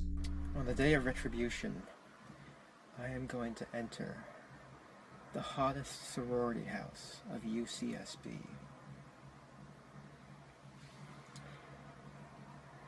And I will slaughter every single spoiled, stuck-up, blonde slut I see inside there. I'll take great pleasure in slaughtering all of you. You will finally see that I am, in truth, the superior one, the true alpha male. After the video was made public, Roger emailed a lengthy autobiographical manuscript to approximately a dozen acquaintances and family members. The document, which he titled My Twisted World, was made available on the internet. In it, he described his childhood, family conflicts, frustration over not being able to find a girlfriend, his hatred of women, his contempt for minorities, and his plan for what he described as retribution. Elliot goes down to be perhaps the most well-known example of a YouTuber turned killer.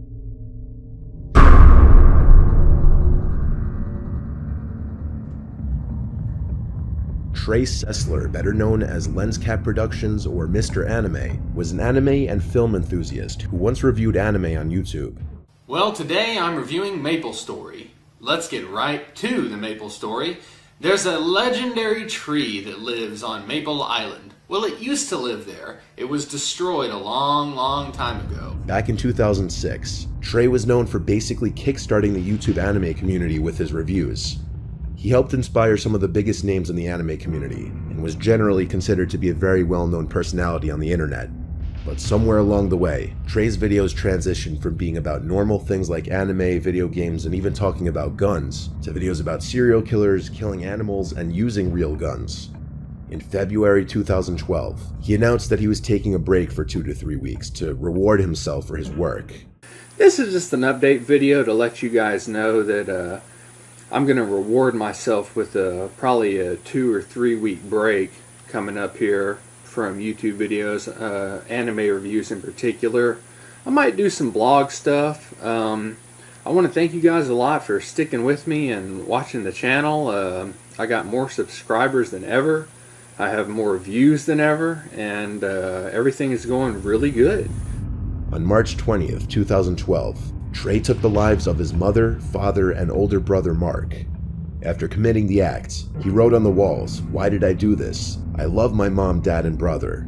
Trey's fascination with guns was seen early on, but nobody could have ever suspected he would commit the heinous acts he did. Friends even described him as a highly intelligent and kind-hearted guy. Interrogations found that he had actually done what he did to his family to spare them from knowing that he planned to target Waller Junior High School, with his goal being to have at least 70 victims. I would protect them with my life, but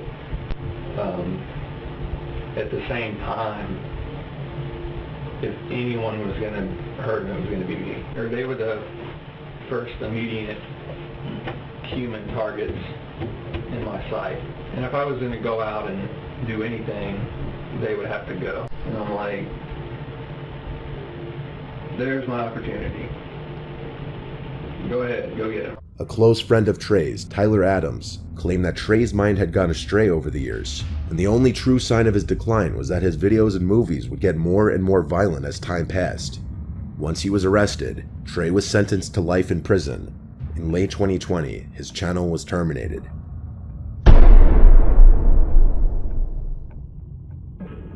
Samantha Walford is a former YouTuber who aspired to become an actress. Samantha was a mother of 5, married to her husband Ernie, whose relationship she documented in her YouTube videos.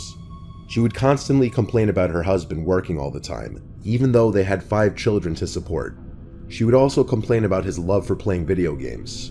In fact, the reason for their marriage was because in 2014, the couple got into a fight over Ernie's gaming character marrying a female character online, and so Samantha threatened to leave Ernie, but to end the battle, he asked her to marry him. Samantha would complain that there was no thrill in her life, and that she wanted to be a famous actress.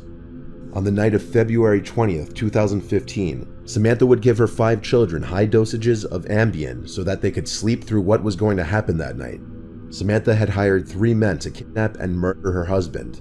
The 3 men would enter the home, and before abducting him, they would beat and whip Ernie in front of his wife. Ernie pleaded and begged them not to hurt his family during this process. No one listened. They then dragged him out to the middle of the woods, where they killed him. Once an investigation went into place, Samantha was interrogated. However, police didn't buy her story. During the interrogation process, Samantha tried to point the authorities in the direction of Jonathan Sanford, one of the 3 kidnappers, claiming that she met him at the hospital while visiting a friend and that he took offense upon hearing about her husband's abusive behavior. Sanford was arrested along with his brother Jose Antonio Ponce, and the two were charged with aggravated kidnapping. However, the 2 men were able to provide proof that Samantha was the mastermind behind the plan, along with a 3rd kidnapper, Octavius Rhymes.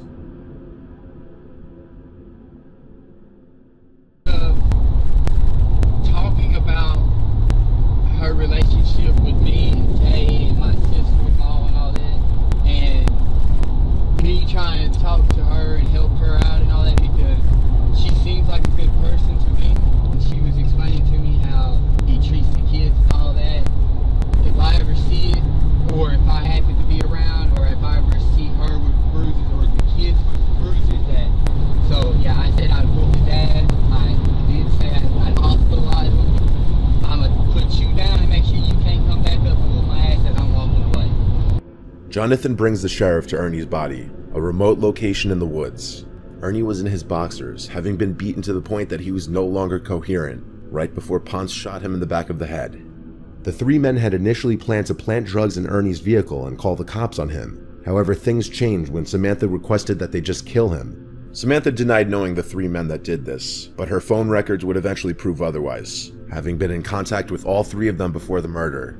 Samantha was sentenced to 99 years in prison. Many believed that she did this for fame, while others thought that Samantha did this because Ernie threatened to leave her and take the children with him. Being a mother who put her children through neglect for a YouTube channel was clearly not something Ernie was willing to settle for.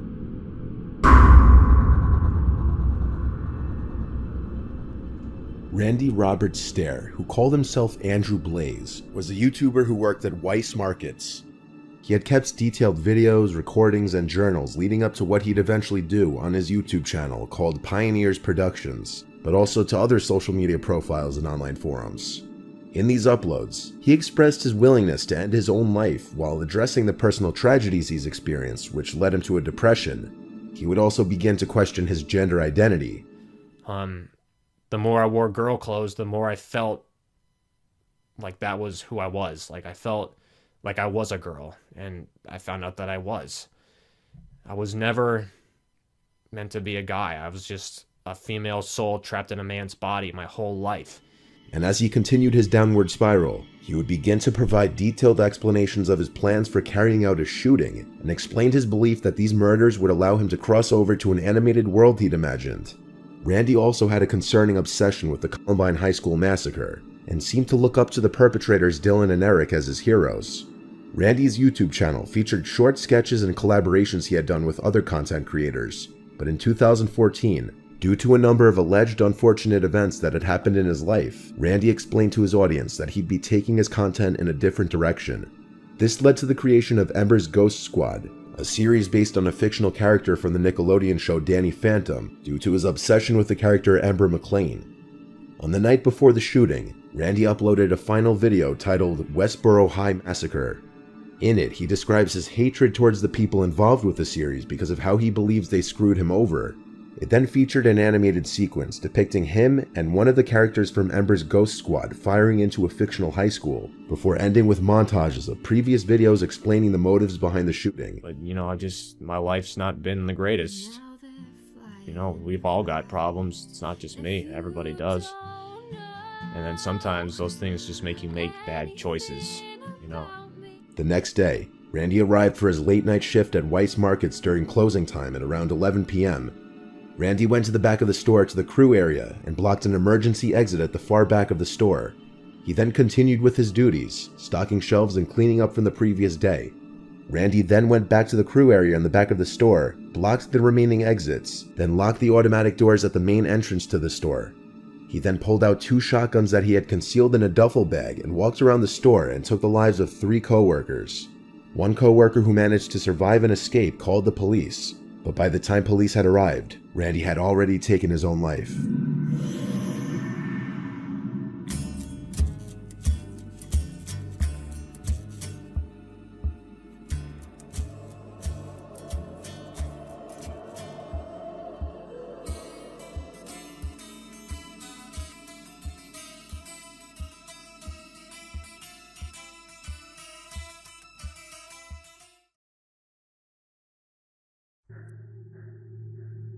I was 23 years old when this happened.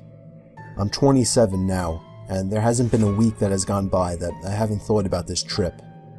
To celebrate our friend Andrew's 21st birthday, we were taking him on a trip to Vegas. He was always a laid-back and kind of shy dude, and we all knew that he hadn't yet done the deed, so we planned on getting him really drunk and to put it bluntly, get him laid. We checked into the Carriage House Hotel, which was one of the more affordable hotels that we could find. We had 2 separate rooms as there were 7 of us in total. There were 4 of us in the room that I was in. Andrew was in the room with us. The first thing we did was eat, of course, as we were all starving. We then hit the casinos just to say that we did it. Out of the 7 of us, only 1 of us left with more money than entering.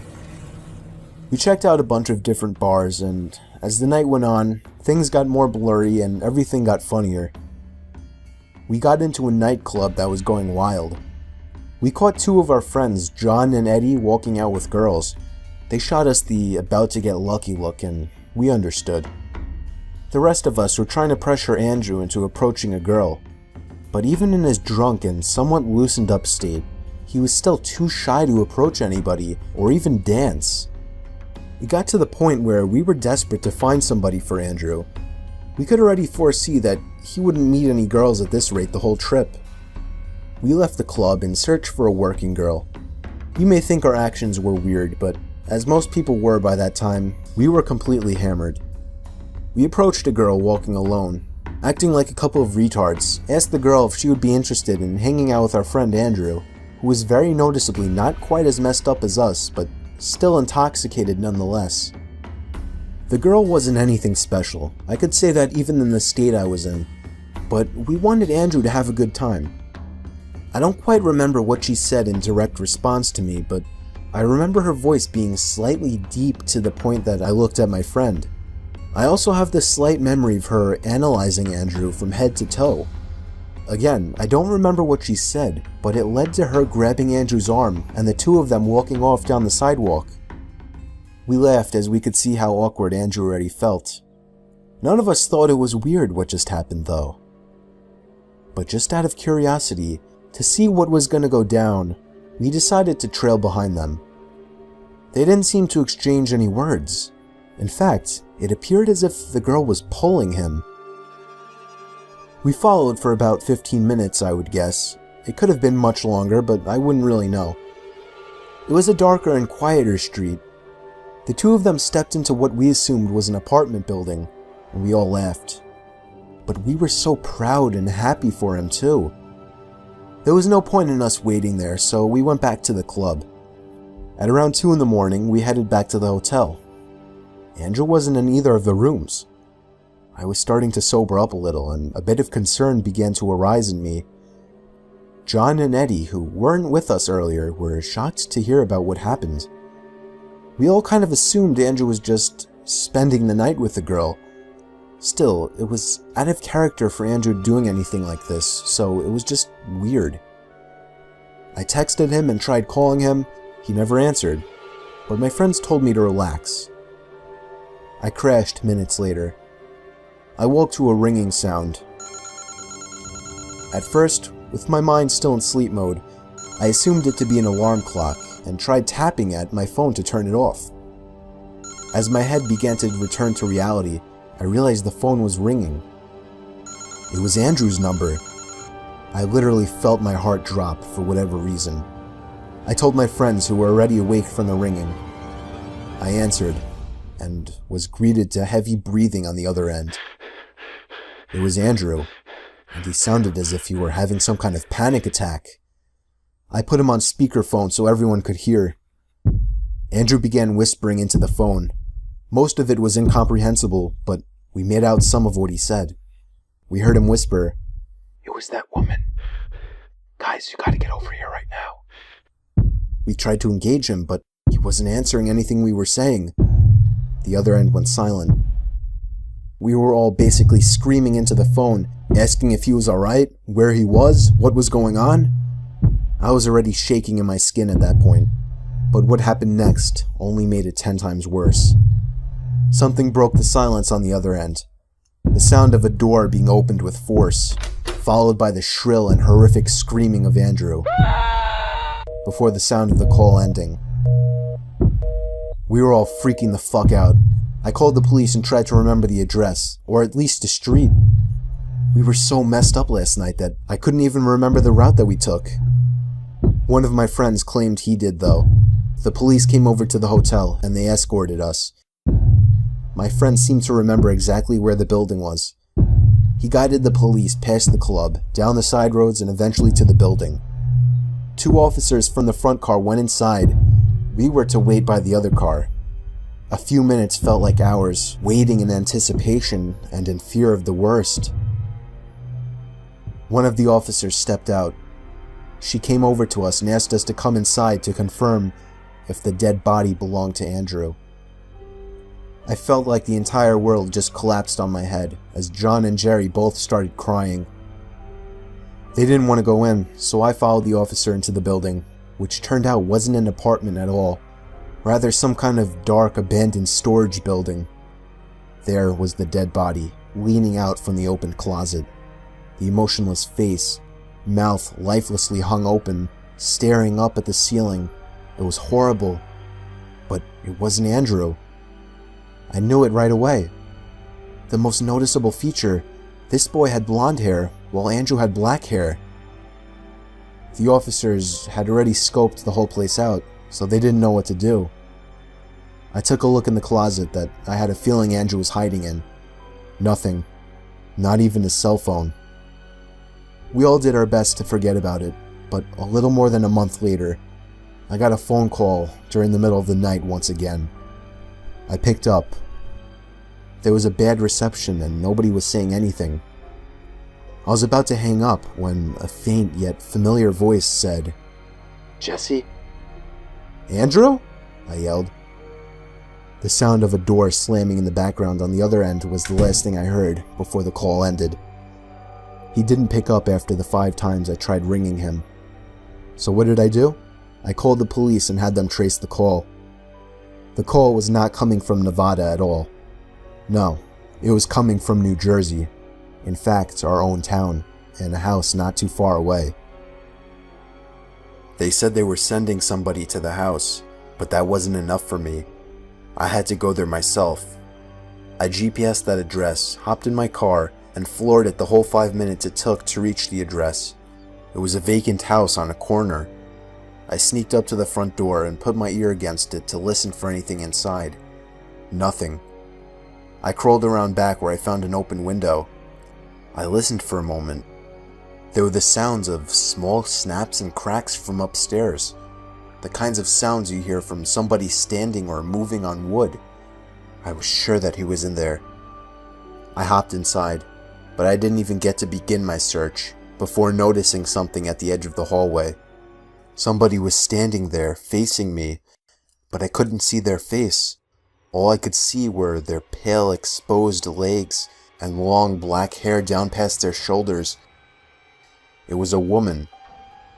I was feeling sick to my stomach, anticipating her charging up to me like in some kind of horror movie, but instead, she turned and ran in the opposite direction. I heard the sound of a door slamming shut, followed by footsteps stomping downstairs, and then yelling of a man and woman. There was an even heavier pair of footsteps now stomping up the stairs. That was my cue to run. I left the house and dove into the bush. Not even 5 seconds later, someone stepped out onto the porch, and for the first time in months, it seemed as if luck was finally on my side as a police car pulled up to the curb, flashing its siren. I heard the guy on the stoop mutter, "Shit," before slamming the door behind himself. The police followed inside. Apparently the idiot didn't even lock the door. I stayed hidden, as I didn't want to startle the cops and end up with a bullet in my skull.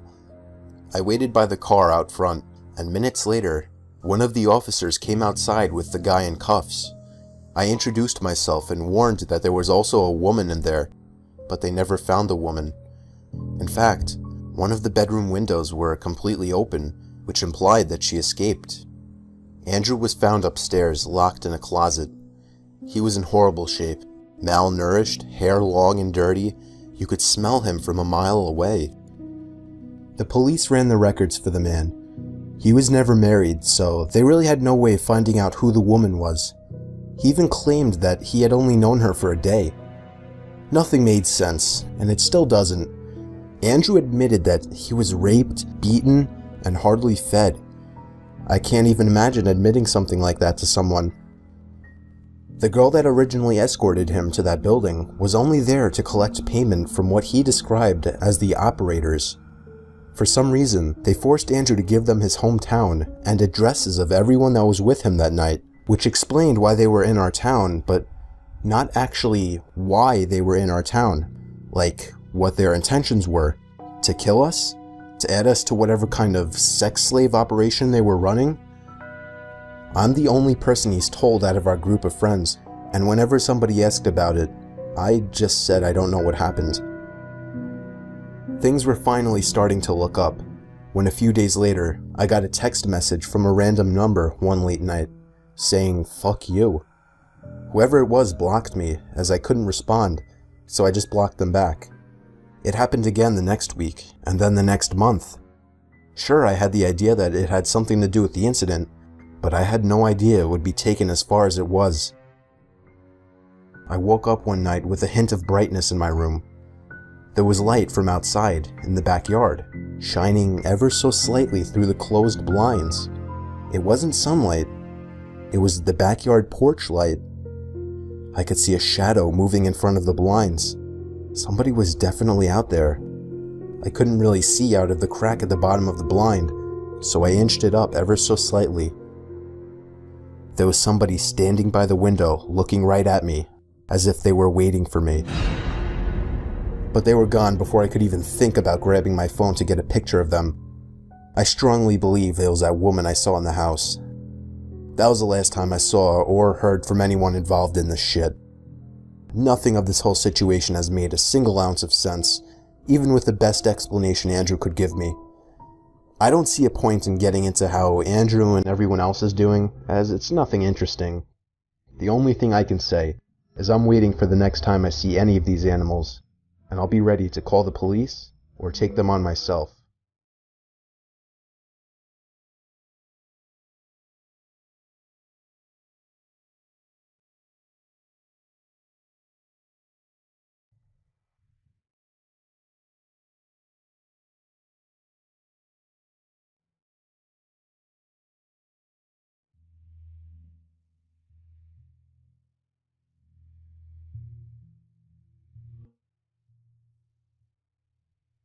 A lot of horror movies are legitimately scary, but in some cases, the events that took place on the sets of certain horror movies were more terrifying than the movies themselves. A number of horrifying incidents have taken place on the sets of some of the most successful horror movies of all time, before, during, or shortly after filming.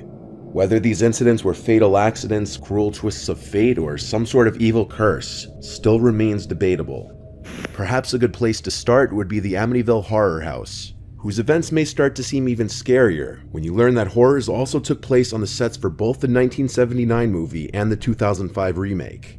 The first Amityville movie starred James Brolin, who wasn't originally eager to take on the role, but eventually he accepted it because of something strange that happened. While reading the script one morning and getting to a scary section of the story, a pair of the actor's pants suddenly fell off a hanger, causing him to literally jump out of his chair in fright. James of course saw this as a sign that he needed to take the role, and the rest was history. Fast forward to the 2005 remake, with Ryan Reynolds taking on the part that was originally played by James Brolin. During filming, Ryan Reynolds, along with other cast members, claimed that every morning at exactly 3:15 a.m. they would wake up. The reason why that's terrifying is because 3:15 a.m. was the exact time that Ronald DeFeo murdered his entire family in the house. And it becomes a whole lot more creepy. At one point during filming, there was also an actual dead body that washed up near the filming set in the boathouse in the backyard of the house. Actors and crew members always suspected that there was an otherworldly presence during the filming of the movie. Whether they were right or just overly paranoid, who knows. The 2012 film The Possession is an unconventional horror movie that involves rabbis, Judaism, and a cursed Jewish relic called Dybbuk box that attaches itself to a young girl. A Dybbuk box is a wine cabinet claimed to be haunted by a Dybbuk, which is a malevolent wandering spirit that enters and possesses the body of a living person until exorcised.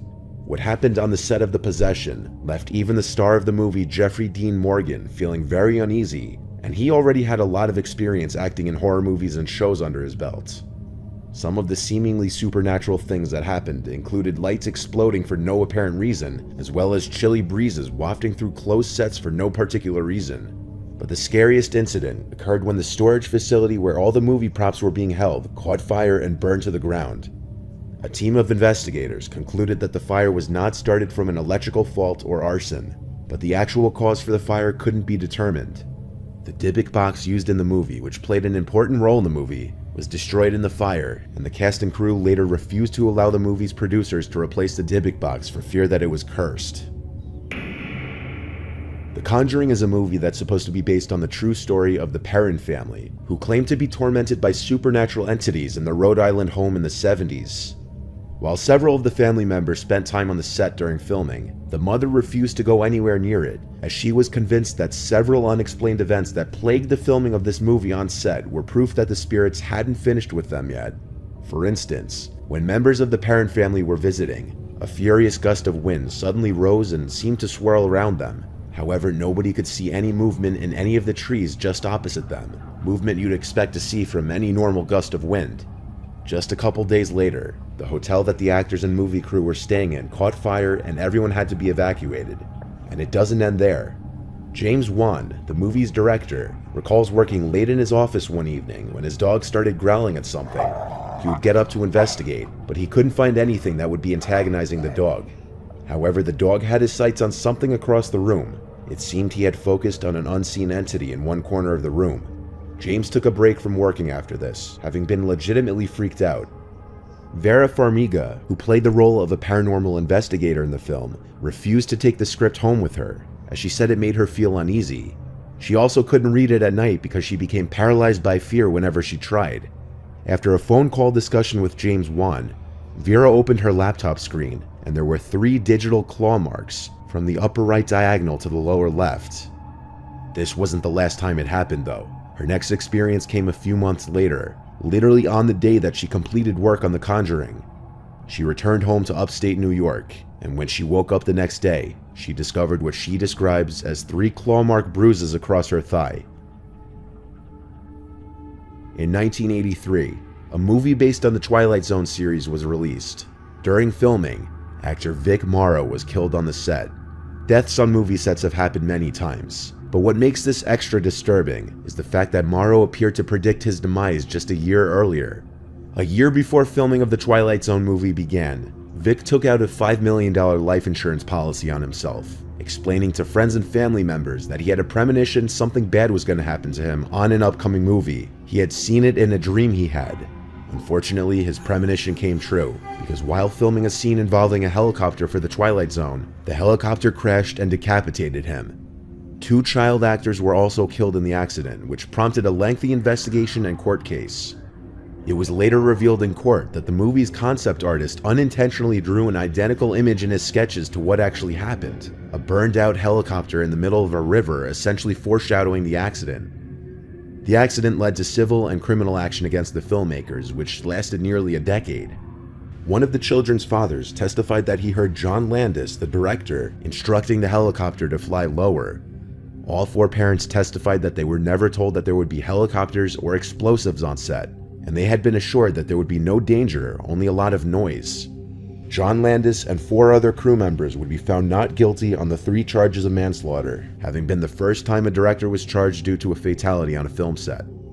The 1976 film The Omen is another horror classic following the tale of a young boy named Damien Thorne, who was replaced at birth by his father, unbeknownst to his wife, after their biological child died shortly after birth. As a series of mysterious events and violent deaths occur around the family and Damien enters childhood, they come to learn he's in fact the Antichrist. The film almost wasn't going to be completed due to an alleged curse that surrounded filming of the movie. So many horrible things happened on the set of The Omen that it can be comparable to the amount of bad things to happen in the movie. The tragedies began with the son of the lead actor Gregory Peck taking his own life as soon as filming began. The next incident was when a crew member suffered major injuries after getting into a car accident while driving to the set. But the tragedies didn't stop there. The scriptwriter's airplane was struck by lightning en route to the film's location. And if that weren't enough, an airplane in which Gregory Peck and the movie's executive producer were traveling in was also struck by lightning in a separate incident. Harvey Bernhard, the producer, was on location in Rome when he was almost hit by a bolt of lightning himself, and believe it or not, the horrible luck involving airplanes continued, and it got much worse. One day, the crew had decided to use a private airplane to get from one film location to the other. However, just after the plane took off with a number of the crew on board, something went wrong and the plane went down, crashing into a road and hitting a car, which then crashed at a high speed into another vehicle. All 11 people involved in the accident were killed. Another tragic death associated with the movie set was that of Liz Moore. John Richardson, the Omen special effects expert, was driving through the Netherlands with Liz Moore when they were involved in a terrible car accident. Richardson escaped with very minor injuries, but Moore's head was completely severed when a tire smashed into their vehicle. This incident was eerily reminiscent of a scene in The Omen, in which the character Keith Jennings, investigating Damien's supernatural origins, is decapitated by a sheet of glass that comes loose from a vehicle on a construction site. Richardson later reported that just before the crash, he passed a road sign that read Omen 66.6 kilometers. Make of that what you will, but there's no denying that it's not too far off to speculate that the production of The Omen may have been cursed. That, or it was all just an outrageous coincidence. All that can be said for sure is that The Omen is a very iconic movie, and the chilling tales that surround its production have only helped to cement that legacy.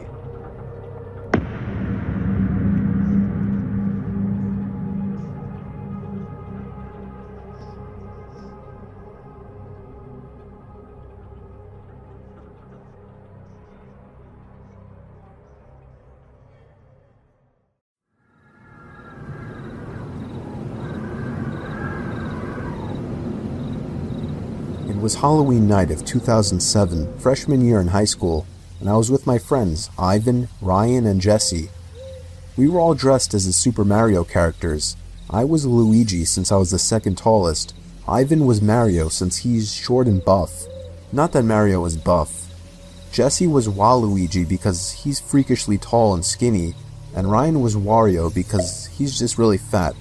So they were the perfect group costumes for us. We live in a very non-congested suburban neighborhood with a decent amount of space in between houses. On Halloween, that's the worst thing ever. Less bang for your buck. We were trick-or-treating for hours, way past dark, and eventually came the time when most trick-or-treaters were heading home. My feet started to hurt, and I had to constantly switch arms for holding the now 10-pound pillow sack of candy, but we planned on going until our bags were completely full. A lot of the houses by now weren't answering anymore. It was probably past their cutoff time for giving candy to trick-or-treaters. Approaching our next house, we saw a purple bucket on the stoop, which was the best feeling ever. I was the one to get close enough to realize it was empty, which was the worst feeling ever. I turned around when I heard a knock at the window of the house. We all looked at the window. Couldn't see anyone, but heard someone call out, "Wait." The door opened and an older man, late 40s, already balding, stepped outside. He told us to come inside so he can get us some more candy. I said we could just wait out here. He responded saying something along the lines of, "Nonsense, come on in, we'll get you your candy." Ivan stepped in and said, "It's alright. Come on, Dan, let's go." I told the guy to take care and apologized. He just stood there watching as we walked off, not saying anything.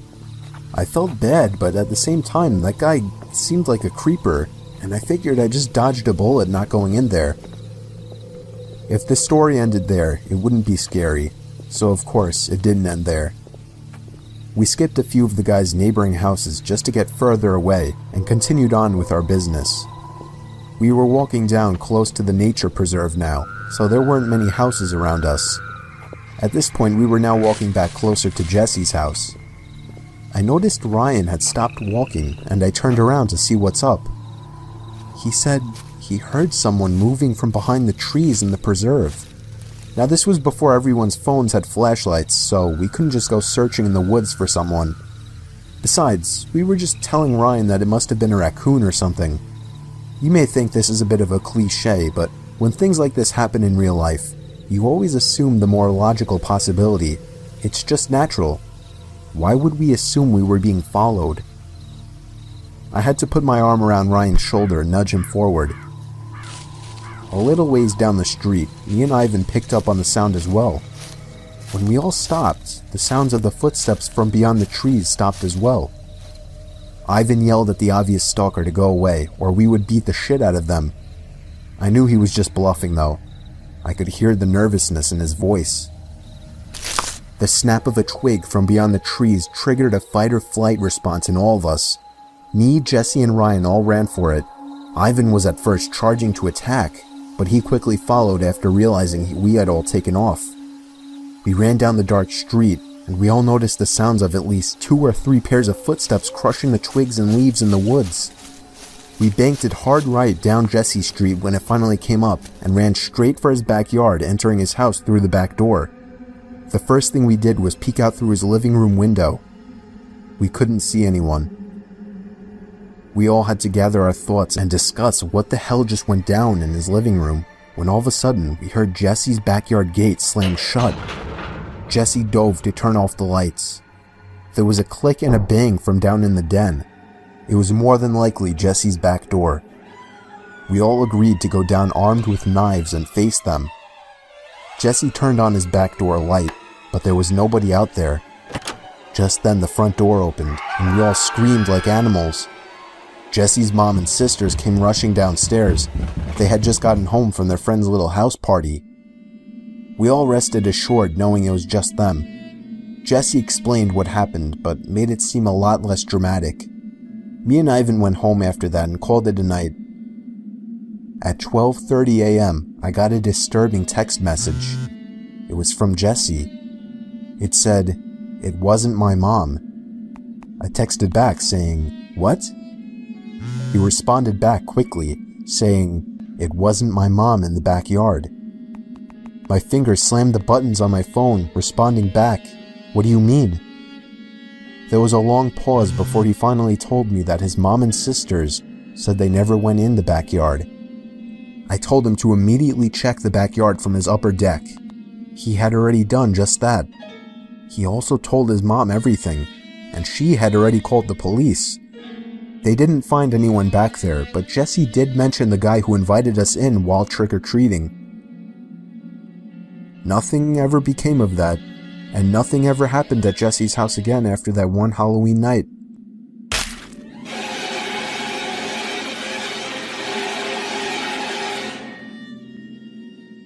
Thought squatting behind a gravestone in a cemetery could be so comforting. We saw a group of 4 or 5 cloaked figures circling the property. There was a well-known mansion at the top of a hill. It was especially creepy because it stood at the edge of a massive cemetery. Chaz and I looked down at the rock that had just landed on the gravel in front of us. The exact same rock Chaz had just thrown. He flung the door open. Before I could even see anything, I was struck by the smell that made me take a few reactionary steps backward. It was disgusting. It smelled like death and rot. The sight was even worse than the smell. We found ourselves staring at a tiny room, the floor of which a white pentagram was painted. There were a few unlit candles and a closet door that we didn't open. The smell seemed to be emanating from that closet. I looked down the staircase and saw 2 cloaked figures looking back up at me. And the second I made it onto the roof, I heard the door forcefully open. "They went that way," yelled a freakishly deep voice. I never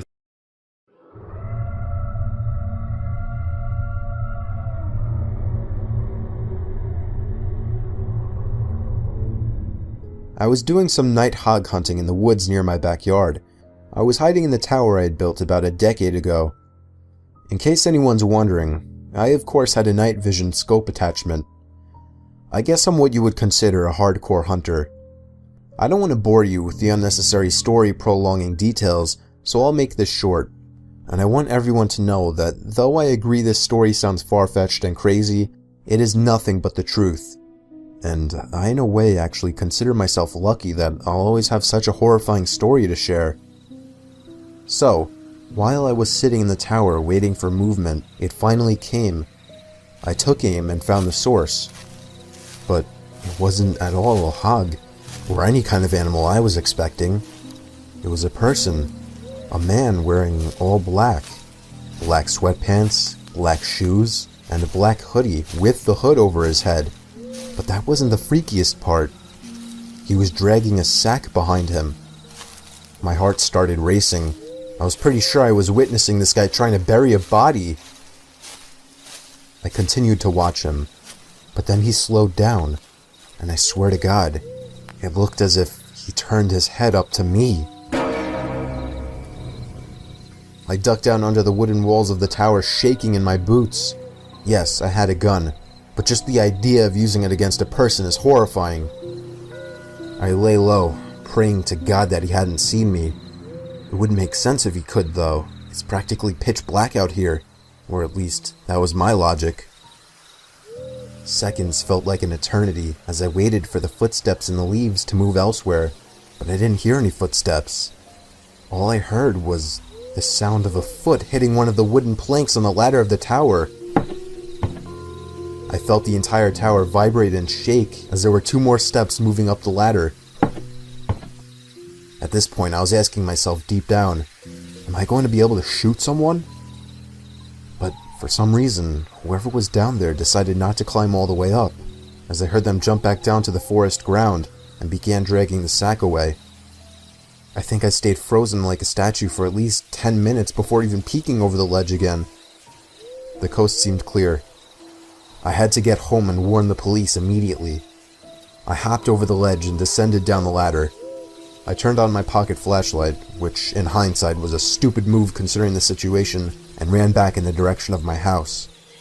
I was only able to run for about 10 seconds or so when I heard the rapid, manic footsteps crunching the leaves from behind me.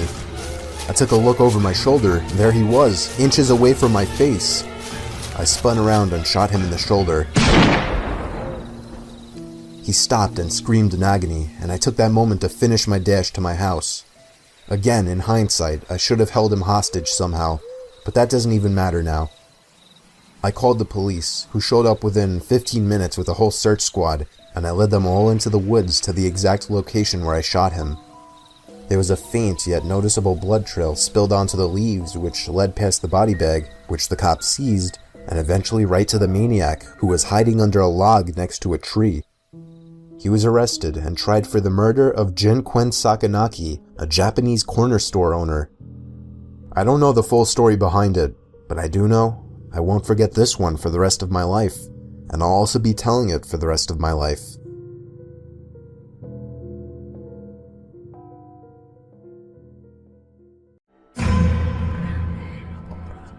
In 2014, a man named Ethan and his wife Danny were spending a weekend together on Vancouver Island, which they had done many times before. The couple has a lot of experience on the island and just camping in general. Vancouver Island provides an optimal camping setting because of its mix of scenic beaches and dense forest. The couple had many successful camping trips on the island, until something truly terrifying happened to them on their final outing on the island.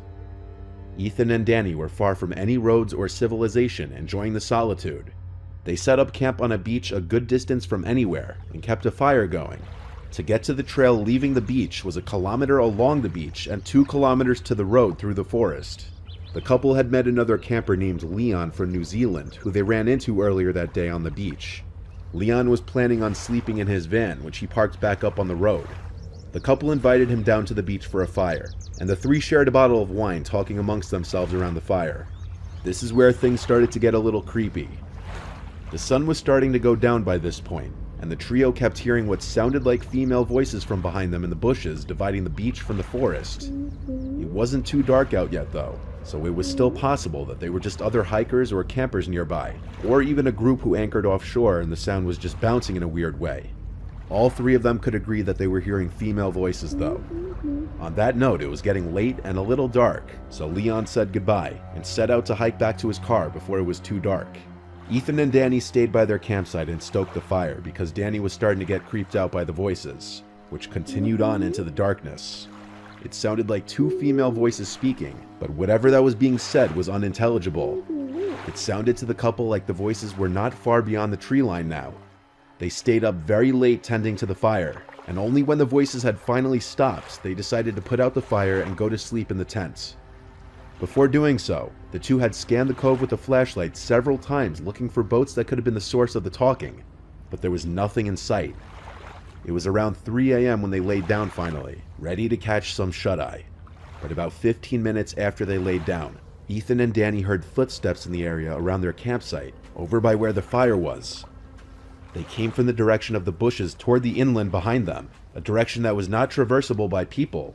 The couple lay there, hoping it was just a bear or any animal, because the only bears on the island are black bears, which usually are very timid around people. The footsteps went from the fire, then over to the tent, then back into the woods. 5 minutes later, the footsteps came back again to the fire, and now, clear as day, there were two female voices talking gibberish very loudly. Their communication was not resembling any languages known to Ethan or Danny, and they seemed to be talking over each other, having what could barely be considered to be a conversation at full volume in the dead of night very far away from civilization without using lights to navigate through the dense brush relatively quietly in a direction that seemed impossible to traverse on foot. The two voices moved from the fire pit area over to the tent, still talking at a loud volume. They stood over the tent talking for a few seconds, then went completely dead as night silent. They went back into the woods to never be seen or heard again. Ethan and Danny lay there completely frozen and afraid for a long time. They woke up around 11 a.m. the next day because of how late they fell asleep. They packed up first thing and never returned. The couple probably made the best decision to remain quiet in the tent, not drawing attention to themselves from whoever or whatever was outside the tent.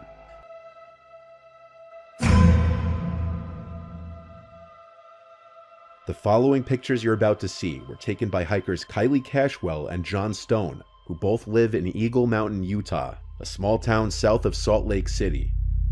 For the past few years, they had been exploring forests in search of interesting things, and one day they found it. One day Kylie was hiking in Cedar Fort just 5 miles south of Salt Lake City. While hiking, she found large amounts of animal bones and piles of junk people had dumped. But things started to get strange when she started coming across strange symbols and animal parts scattered throughout the forest, some of them in weird formations. On September 15th, she decided to bring her friend Josh along with her to show him in person the unusual things she was finding. This time, the two came across something even more disturbing. On the trail, there was a severed deer head and a pentagram surrounded by deer legs, which were not there the first time Kylie walked the trail. The sun was going down, and after getting their pictures, they agreed it was time to head back to the car. But the more they walked, they realized they didn't recognize the path they were on. So the two start looking around for anything that could refresh their memory of where they were. But as it got dark out, the two accepted that they were lost.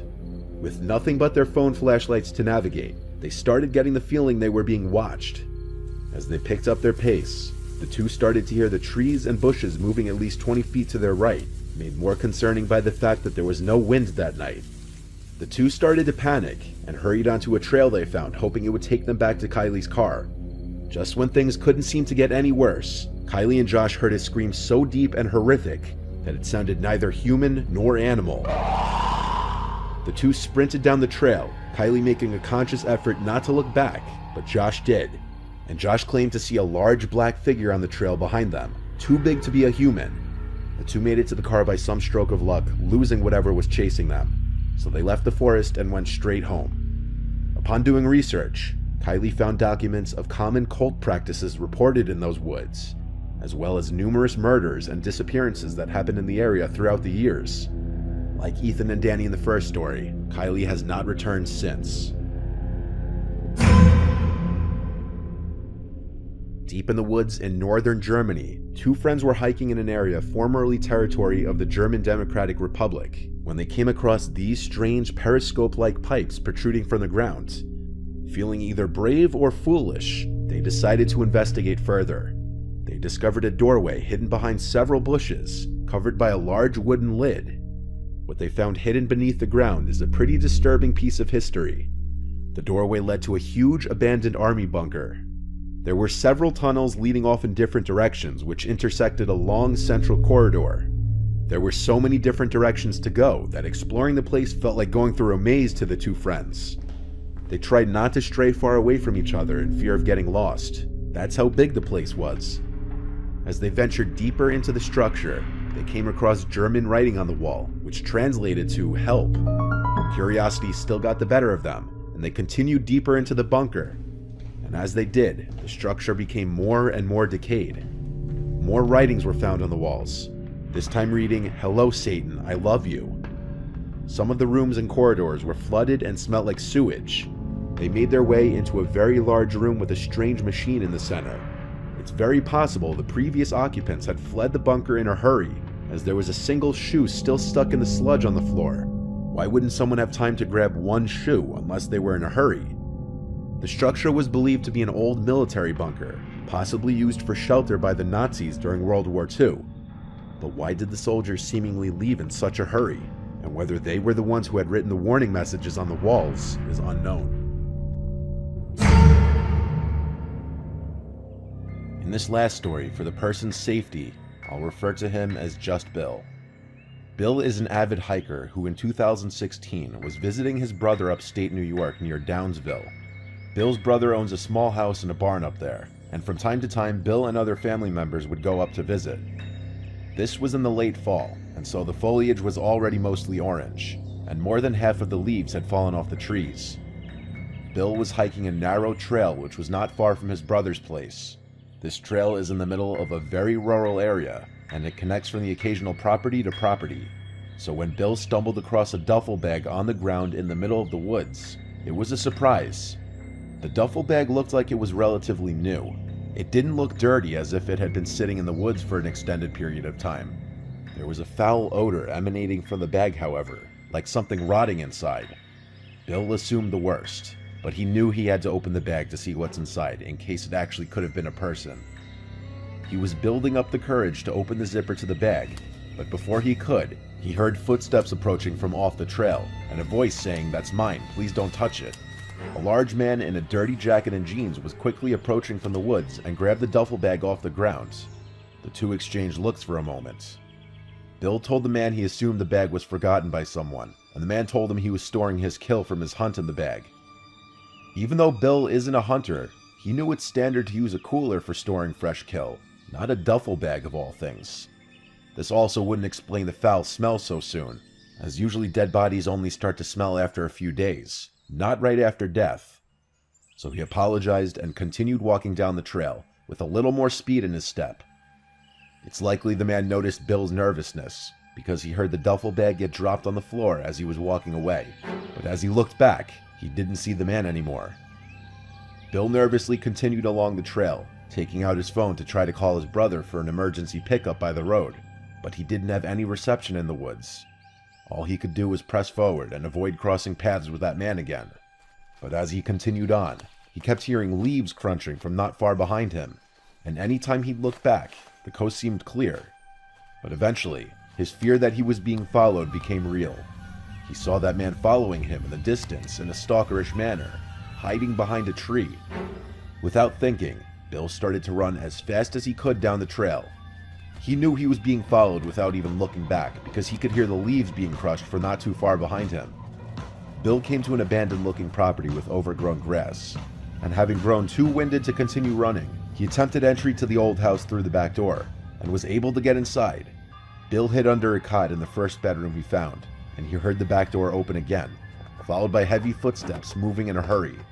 They went from room to room, and Bill could hear the man's heavy breathing from also being out of breath. The man's footsteps came into the bedroom just for a second and left right after. He didn't look under either of the two cots. Bill heard the back door to the house open and slam shut again, but he laid under the cot for another half an hour, not taking any risks. He only got up when he realized it would be dark soon, and he needed to get to a road to call for help. He proceeded to leave the house and run down the dirt trail by the house that was most likely once used as a driveway, which led him to a road. From here, he eventually hitched a ride with a passing car, who gave Bill a lift back to his brother's house, where Bill would call the local police department and report his encounter. Given the severity of the case, police would show up to the house to get a more detailed description of the man's face, the location it happened, and other information. Though it was never technically confirmed what was in that duffel bag, The rotting smell would already be clue enough, but the fact that the man so intently chased after Bill shows that he was hiding something that he didn't want any witnesses for, most likely dumping a dead body.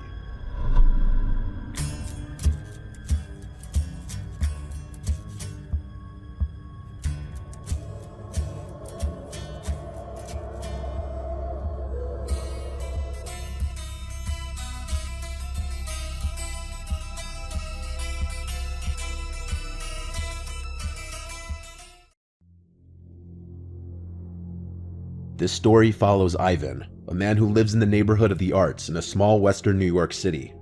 Over the past 10 years, he's moved around a decent amount, from his hometown where he currently resides, to Orlando, Florida, to another city in western New York, and then finally back to his hometown.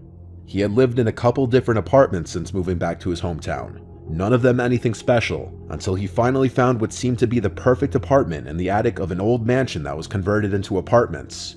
It was downtown in the neighborhood of the arts, an ideal place to live for young, artistic, creative individuals.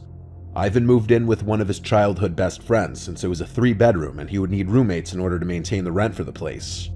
The first year living there was uneventful, which was ideal for Ivan.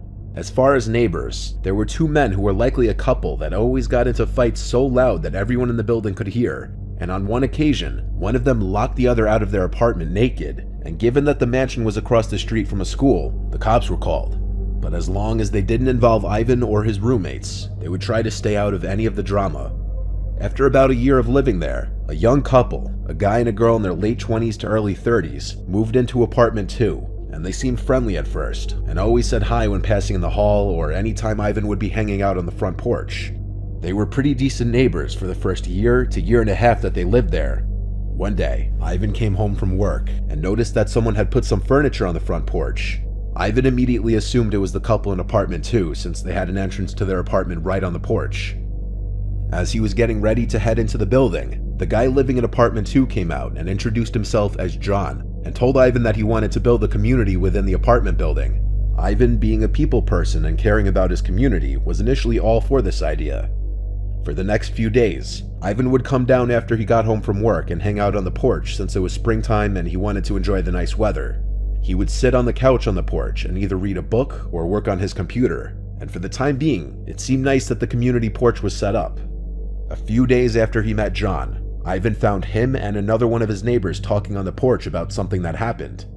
Someone had stolen another neighbor's motorcycle from the driveway. Everybody ended up having a small tenant meeting where they waited for the cops to show up and tried to make the one neighbor whose motorcycle had been stolen feel better. When the cops showed up, Ivan went up to his apartment and let the police do their jobs. The next day, when Ivan got out of work, he walked into his apartment and his roommate asked him about John, mentioning that he left gifts for every apartment. Everyone got something different.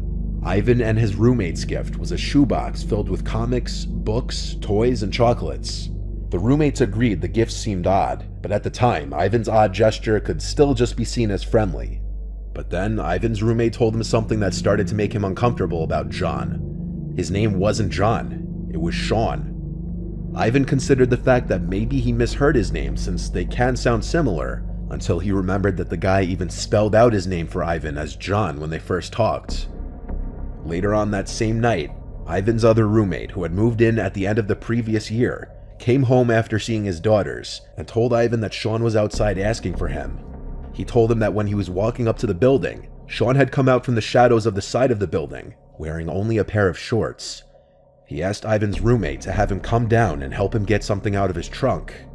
After everything that was stacking up, Ivan knew there was no way he was going down there to help him. Something felt wrong to him, rightfully so. Ivan woke up the next morning to go to work, and on his way out of the building, he stopped on his porch, and in the middle of his front yard was what Ivan described as a hobo garden. Sean had set up a bunch of garbage around a half-empty refrigerator that had the door ripped off. There was broken glass everywhere, and there was a patch of dirt dug up in front of it, as you can see in this picture taken by Ivan. Not only was this an extreme eyesore, but this would also be freakishly weird of somebody to do. Ivan immediately called his landlord and told him that he was not okay with that and that Sean was starting to weird everyone out. They told him they would address it, and so Ivan left it at that and went to work. When he got home from work, some of the garbage had been moved to the side of the road, but no one was around. Ivan decided that it would be better to just go up to his apartment and not get involved anymore, since he was starting to feel like something wasn't right. Ivan was only in his apartment for about 5 minutes at most before he started hearing yelling coming from outside the bedroom window. Not directed towards him, just loud yelling coming from outside. When he looked outside his window, he saw Sean throwing the garbage from the yard into the street. He was freaking out, apparently yelling to himself. Then another one of Ivan's neighbors, Mark, ran up to him and tried to calm him down. One of Ivan's roommates returns home at this time, and he decided to try to help calm him down as well. After a few minutes, things went silent other than the sounds of cars driving down the street. Ivan's roommate then came inside and started telling him about Sean's freakout outside. Sean had been yelling that he doesn't think he did anything wrong. By this point, it was clear that Sean was an unhinged individual, and so Ivan told his roommate to try not to interact with him if possible. Things seemed to be getting worse and worse. It was only a few hours later that Ivan started to hear more yelling and even started feeling the building walls shake a little bit. Someone was arguing with someone, and things were clearly getting physical, evident by all the noise and shaking. Ivan contemplated calling the police, but decided to text his neighbor Mark first since he lived on the same floor as Sean. Mark didn't text back right away, not until after things seemed to calm down. Mark told Ivan that Sean got into a huge fight with his girlfriend, and Mark once again had tried to calm him down, and in response, Sean tried to fight Mark. Mark called the cops on him, and Sean ended up being taken to the station by the police. Things didn't end there though. In fact, things only got worse. That Friday night, Ivan stayed at his girlfriend's apartment after the couple had a date night. When he woke up that morning at her place, Ivan had a slew of messages and missed phone calls. When he opened up the first message from his roommate, the first thing he saw was a picture of fire trucks outside of their apartment building. Apparently Sean had burnt down his apartment. Ivan's roommate said that only Sean's apartment was burnt up, but Ivan still rushed home after hearing that so he could figure out what exactly was going on. When he got there, Mark and Ivan's roommate were standing on the porch. Sean claimed that something went wrong with his stove and that was it. But when the firefighters checked the building, they found that the vents around the outside of the house looked like they had been stuffed with towels and clothes, as if he were trying to keep the fumes from escaping. The cops were called, and Sean was taken away once again. But still, that wasn't the end of it. Sean officially got evicted that week, and that following Monday, Mark had gotten word that Sean had been released from holding. All the tenants were a little nervous to hear that. That Tuesday night, someone had showed up to the building and busted a bunch of the windows around the apartment, and very clearly tried gaining access to apartment 2. That someone was obviously Sean. There were also drawings, swastikas, and writings left on the back door, saying pig, land is free, kill, and Roy. Mark had enough and filed for a restraining order against Sean. Unfortunately, that only aggravated Sean more. Over the night on Wednesday, Sean would make another attack. Ivan woke up once again to a slew of texts. Mark and Ivan's roommate had apparently tried to wake Ivan up overnight, but he was in too deep of a sleep to hear them. Ivan opened up Mark's text since he saw he sent him the most messages, and there were a bunch of pictures attached. The pictures were all of Mark's car, burnt to the ground, completely destroyed. Sean was erratic and dangerous, and now all the tenants were living in fear of what he would do next. The next night, all the tenants in the building had a meeting on the front porch. Mark filled everybody in on all the information that he gathered on Sean. Apparently, Mark had been in contact with Sean's mother, who was trying to smooth things over by being transparent with Mark. He found out that Sean was planning on skipping town. Mark also managed to get footage of Sean walking over to Mark's car overnight and then walking away. There was a case here, but that didn't make anyone feel better about anything. As all the neighbors talked, everyone shared everything that they could. The woman in apartment 3 told everyone that one night, she walked by her window only to see Sean out there, standing on the side of the building, using a bag of water that he filled with holes and just staring at her while doing so. The woman in apartment 4 had been receiving stalker-esque notes and poems in her mail. Everybody in the building was being terrorized by this guy. The last bit of information given to Mark by Sean's mom was quite disturbing. Sean's mom said that he had been following Ivan, his roommates, Mark, and the woman in apartment 4. Not only that, but Sean had followed Ivan to his girlfriend's house and watched them through her windows. Ivan knew the man was dangerous and was now stalking him and potentially his girlfriend. For the next week, if Ivan wasn't standing guard on his front porch, he was checking in on his girlfriend's house. Thankfully, a few days later, the tenants finally got news that Sean had been arrested. Shortly after that, Mark and half of the other tenants moved out of that building since they had had enough. Ivan and his roommates have stayed living in the building to this day and haven't had any issues since. But hopefully for their sakes, Sean won't be getting out of jail anytime soon.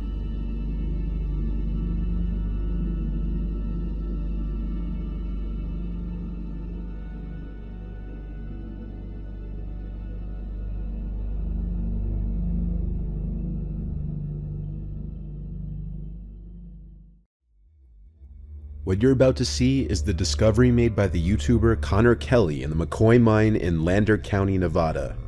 The McCoy Mine is a silver and gold mine at the elevation of 5,400 feet. Connor arrives in a group of 4 via motorbikes, and upon entry of the cave, everything seems normal at first.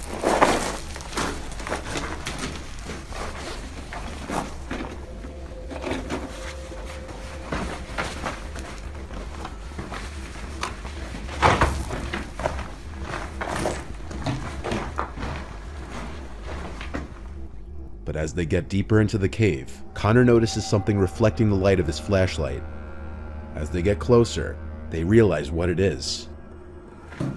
Oh. Oh, Jesus, what the fuck? It's shoes. Oh, okay. Is that like a fossil? It's a pile of shoes, but to make it even more disturbing, it's a pile of children's shoes. Mixed in with the shoes are various bones laying in the pile. Connor then looks further down the cave, and you can see skeletal remains of some type of animal, possibly a coyote or deer. The shoes all appear to be older, with 80s styling on a lot of them, and obviously whoever or whatever put them there deliberately made a pile out of them. Connor said they contacted police on the matter, but they didn't seem to take it seriously or care. The bones could easily be explained away as the cave being some kind of animal feeding grounds, but the pile of shoes isn't as easily explainable. There's always the question of if this was a prank to scare people, but this honestly seems like it would take a lot of effort for a prank or failed viral video attempt. A more disturbing explanation would be that this is or was a dump for abducted kids, where their shoes would be removed for whatever reason and dumped there, possibly as trophies. An example that could be compared to this was in the early 1900s in Walled Lake, Michigan. There was believed to be a sick and cruel man who began murdering kids in the area, and after he would dispose of the bodies, he threw their tiny shoes up into the branches of a tree. Eventually the man was caught and people found his tree ornamented with dangling shoes of dead children, almost as if it were one big trophy to him. Whether this is something similar to that, or just a weird prank that somebody spent way too much time on, will probably remain a mystery. But one thing's for certain, there aren't many possible explanations for this. If you're claustrophobic, this story will make you uneasy. This is the tragic tale of John Edward Jones, who was a 26-year-old medical student and family man. When he was younger, he explored many caves with his father and his brother, so he'd been exploring caves practically his entire life. But one cave proved to be too dangerous even for John, the Nutty Putty Cave. This cave was known for its notoriously narrow spaces. They were first explored by Dale Green in 1960. The cave is located southwest of Utah Lake and 55 miles from Salt Lake City. John entered Nutty Putty Cave at around 8 p.m. on the evening of November 24, 2009, a few days before Thanksgiving. John, his 23-year-old brother Josh, and several other friends and family members all decided to explore Nutty Putty Cave as a way to spend time with each other ahead of the holiday. John was married, had a 1-year-old daughter, and was attending medical school in Virginia. He had come back home to Utah to spend some time with his family for the holiday, making the story all the more tragic. About an hour into their expedition into the Nutty Putty Cave, John decided to crawl through a tight passage that he mistakenly thought was known as the birth canal. Unfortunately, this passage was way tighter. He inched his way into the narrow passage head first, moving forward using his hips, stomach, and fingers. But within minutes, he realized he'd made a terrible mistake. He knew that he was more or less stuck and had no room to turn around or even wriggle back out the way he came. He had no choice but to try to press forward. He tried to exhale the air in his chest so that he could fit through a space that was barely 10 inches across and 8 inches high. But when John inhaled again and his chest puffed back out, he got stuck for good. Josh found his brother, and in a tragic turn of events, as he was pulling at John's calves, John slid further down the shaft. What's worse is that now he was stuck upside down with one hand beneath him and the other wedged above. At this point, the two boys started to pray. Eventually, Josh made it back to the surface to call for help. But even once help came, John was still trapped 400 feet into the cave and 100 feet below the Earth's surface. Getting the people, equipment, and supplies down that far took over an hour. Due to John being stuck upside down, time was of the essence. In an upside down position, a healthy, young person could live for a few hours, but probably not much more. The body is adapted to work with gravity, not against it. Blood flows the way it does with gravity's help. Our organs sit where they are because of how we stand, so John's blood pressure was falling dangerously low, and his organs would start to crush each other if he didn't get out soon. This position would also require the heart to work incredibly hard to continuously pump excess blood out of the brain. The first rescuer to reach John was a woman named Susie Modola, who arrived at about 12:30 a.m. on November 25th. At that point, John had been trapped for 3.5 hours. Susie introduced herself to John, even though all she could see of him was a pair of navy and black running shoes. John said back to her, "Hi Susie, thanks for coming, but I really want to get out." Over the next 24 hours, more than 100 rescue personnel worked to free John from the depths of the Nutty Putty. The best plan they had was to try to use a system of pulleys and ropes to try to free John from his position. Rescuers tied John with a rope connected to a series of pulleys, causing him to scream in pain due to a lack of blood in his lower body. Everything was ready, and they pulled as hard as they could, but suddenly and without warning, one of the pulleys failed. Rescuers believe the pulley came loose at its anchor point in the cave wall. The rope and pulley operation failed, and the rescuers had no other viable plans. John was trapped. With no hope of rescue and his heart having suffered hours upon hours of strain due to his downward position, John was pronounced dead of cardiac arrest shortly after midnight on the evening of November 25th. A week after John's death, the Nutty Putty cave was sealed off for good. Perhaps the scariest part is that they never recovered his body, and his remains will stay down there forever. This one, while being kind of creepy, is also pretty interesting. A YouTuber by the name of Water Skipper posted a video exploring a cave in Oregon called the Malheur Cave. On the surface, it looks like a pretty normal cave, until the bleachers on either side come into view. Now, anyone would wonder what exactly bleachers would be doing in a cave. One might assume some kind of secret underground rituals could be going on in there. And in a place as creepy as deep in a cave, these would probably be some sick rituals. However, the cave is owned by the Masonic Lodge of Burns. For decades, the Freemason group in Oregon held their meetings in this cave, cleaning and maintaining the area. But obviously a group holding private meetings in a creepy cave is going to create bad rumors and conspiracy theories regarding both the Masons and the cave itself. One of those theories claiming that the cave hosted satanic rituals and devil worship. The cave has been closed off since 2019, when local Masons put up a gate at the cave entrance in order to stop the vandalism and graffiti that was plaguing the site. Kenny Veach is someone I've talked about before, but his story is perhaps one of the more chilling stories having to do with caves. Kenny was a YouTuber and caver who disappeared in 2014 after attempting to explore a cave he nicknamed the M Cave, which he reported hearing unusual noises from and found it suspicious as it was located 6 miles south of a top-secret airbase.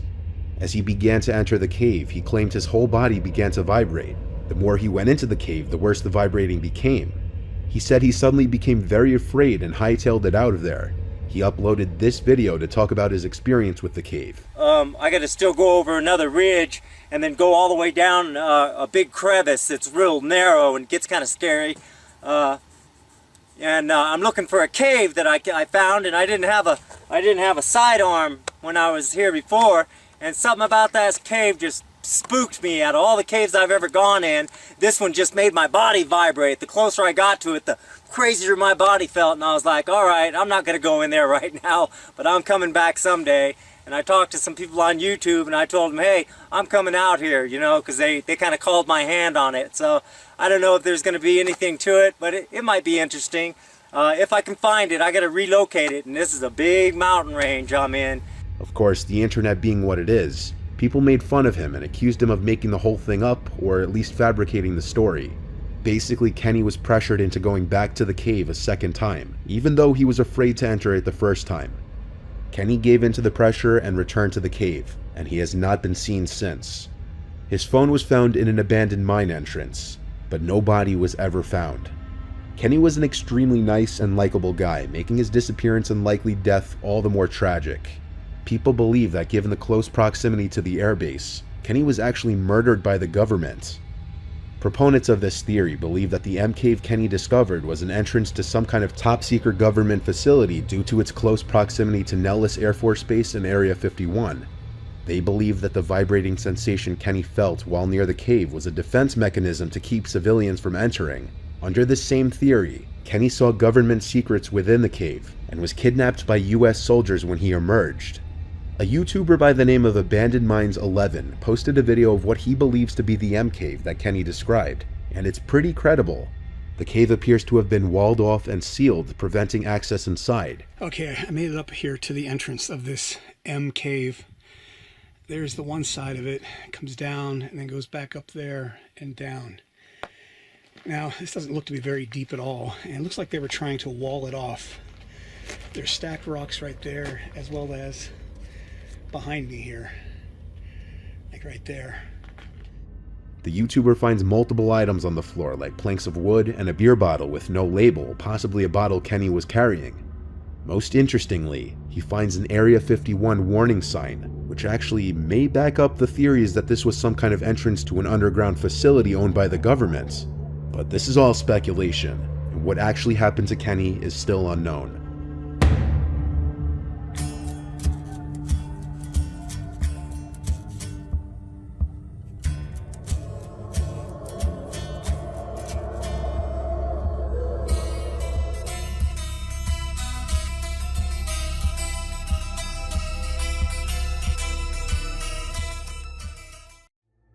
This story was sent by Joseph Robinson and took place in 2017. He had just moved into his first apartment after moving out of his parents' house. It was an old two-story home built in the 1930s and had been converted to 3 units, with 2 downstairs units and 1 upstairs unit. Joe was in the upstairs unit, which was a decent-sized 2-bedroom unit with a large kitchen and a pantry. He lived with his German Shepherd. At the time, only one of the bottom units was rented out, and he knew this because there was a car parked under one of the 3 spaces in the back of the building. That was the only way he could know someone was there, as they never left the house, and Joe knew this because he worked from home most days and did event photography during the night at a local theater. Throughout the time Joe would be home during the day, he never saw anyone leave the bottom unit, but he knew someone was there because he could hear the sounds of someone walking around and talking. After living there for almost 3 weeks, Joe started to notice strange things, like rustling in the living room walls and a thumping coming from the guest room. If he left the house, he would come back to find things moved around and sometimes missing. He had the management company change all the locks, but even after this, these strange things would continue. One night the theater was closed for repairs, so Joe didn't leave the house that night. Joe's brother needed to borrow his car as his was in the shop. The house was about a 10-minute walk from the downtown car garage where his brother had just left his car, so Joe's brother just walked over to borrow his car. The two caught up a bit, and then he took Joe's car to do whatever it was he had to do. Joe stayed inside for the rest of the day and got caught up on some editing he had been putting off. At around 9:30 p.m., he started to hear a voice down the stairs leading to the front door. The way the house was set up, there was a door that led outside a little entryway with a staircase that led to the actual apartment upstairs. This entryway shared a wall with the occupied unit upstairs. So Joe thought it was just the echo coming from the downstairs neighbor. However, it started to get louder and louder until he could clearly hear what the man was saying. He was arguing with himself and laughing hysterically. He kept telling himself it was time, only to follow up with a loud and aggressive no. Joe started to get a little freaked out and debated calling the police multiple times, but after about 45 minutes, he stopped and everything was quiet again. Feeling uneasy but too tired to stay up, Joe decided to call it a night early. On this night, Joe's dog was with him. She usually would stay at his parents' house when he wasn't home or when he'd leave at night for his photography work. But since he was off that night, she stayed with Joe the whole day. The two got into bed and went to sleep around 11 p.m., and it wasn't until around 4 a.m. that he woke up to the sound of his dog growling. Not a soft growl like when a dog sees a cat. Joe described it as a deep, rough, I'm gonna tear you apart kind of growl. He jumped up and went looking for her, and she was in the kitchen facing the pantry. As Joe rounded the corner, he heard the sound of a door slam in the pantry. However, once he got to the pantry, the door was still open. Joe's dog continued to growl and walked into the pantry and started pushing on the back shelf. Joe went in after her and turned on the light, and he noticed a very small gap between the back shelf and the wall of the pantry, and so he pushed on it, and this revealed a secret room behind the pantry.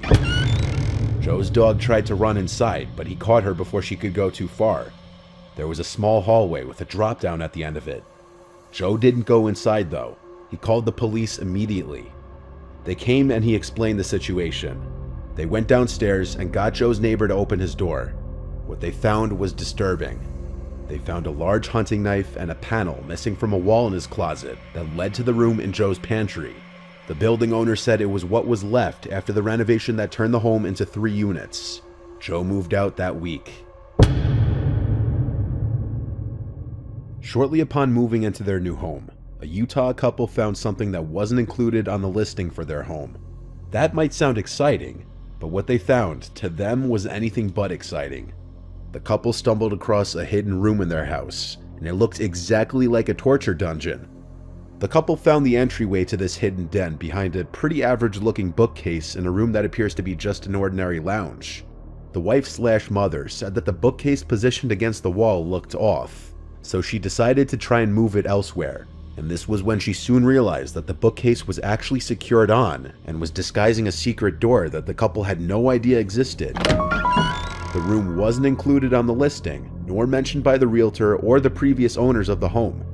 The woman shared pictures on Reddit showing the stages of her opening the bookcase before revealing the creepy room lurking behind the wall. The image taken relies strictly on the flash from the phone's camera, but it shows the concrete room that contains one random fold-out chair sitting in the middle of the room. Various other objects can be seen around the space that led Reddit users at the time this was posted to speculate that the room could have been used as some kind of torture room, or even used as some kind of bunker for a killer. Of course, Reddit and the internet in general will always come up with wild theories, and while finding this room in your house would definitely be a bit creepy, there's no proof the room was ever used for malicious purposes. The couple later turned the room into a mini gym. However, a much more mysterious Reddit post that was posted 4 years ago in April of 2019 similarly shows a picture of an entrance to a hidden room in somebody's house. The only difference here is the Redditor who posted this never made a follow-up post or uploaded any pictures of what was beyond the door. The Redditor who shared this found this creepy looking door hidden in his basement, and what made it extra weird was that there was a big metal shelf purposefully blockading the door, as if to deter anybody from entering. The Redditor claimed it was done so by the previous owner. The post contained no additional info, but what makes this whole thing stranger was that this was the last post to ever be made from this Reddit account. This was a pretty active Reddit account before this post. Because of this sudden disappearance after this already mysterious Reddit post, some people speculated that the person did in fact enter the room and found something in there, something that may have led to his disappearance or death. People have tried to find out more details about the Redditor to find out where he lived and find any possible news articles relating to disappearances, but there has been no luck. For now, whatever happened here remains unknown. This next one comes from viewer Milad Hussein, who's a father of a teenage girl currently in military school. Recently, Milad had been cleaning out his house with his buddy Jacob, and suddenly out of nowhere, Jacob started yelling for Milad, saying that he found a small hidden door in his daughter's room. Milad had the permission from his daughter to clean her room before doing so. He was shocked to hear the words hidden door, and so he ran to his daughter's room and found Jacob in the closet. There was where Jacob found a secret doorway, which once opened, led to a stairway that led to a basement area that Milad had no idea of. His landlord never told him about it.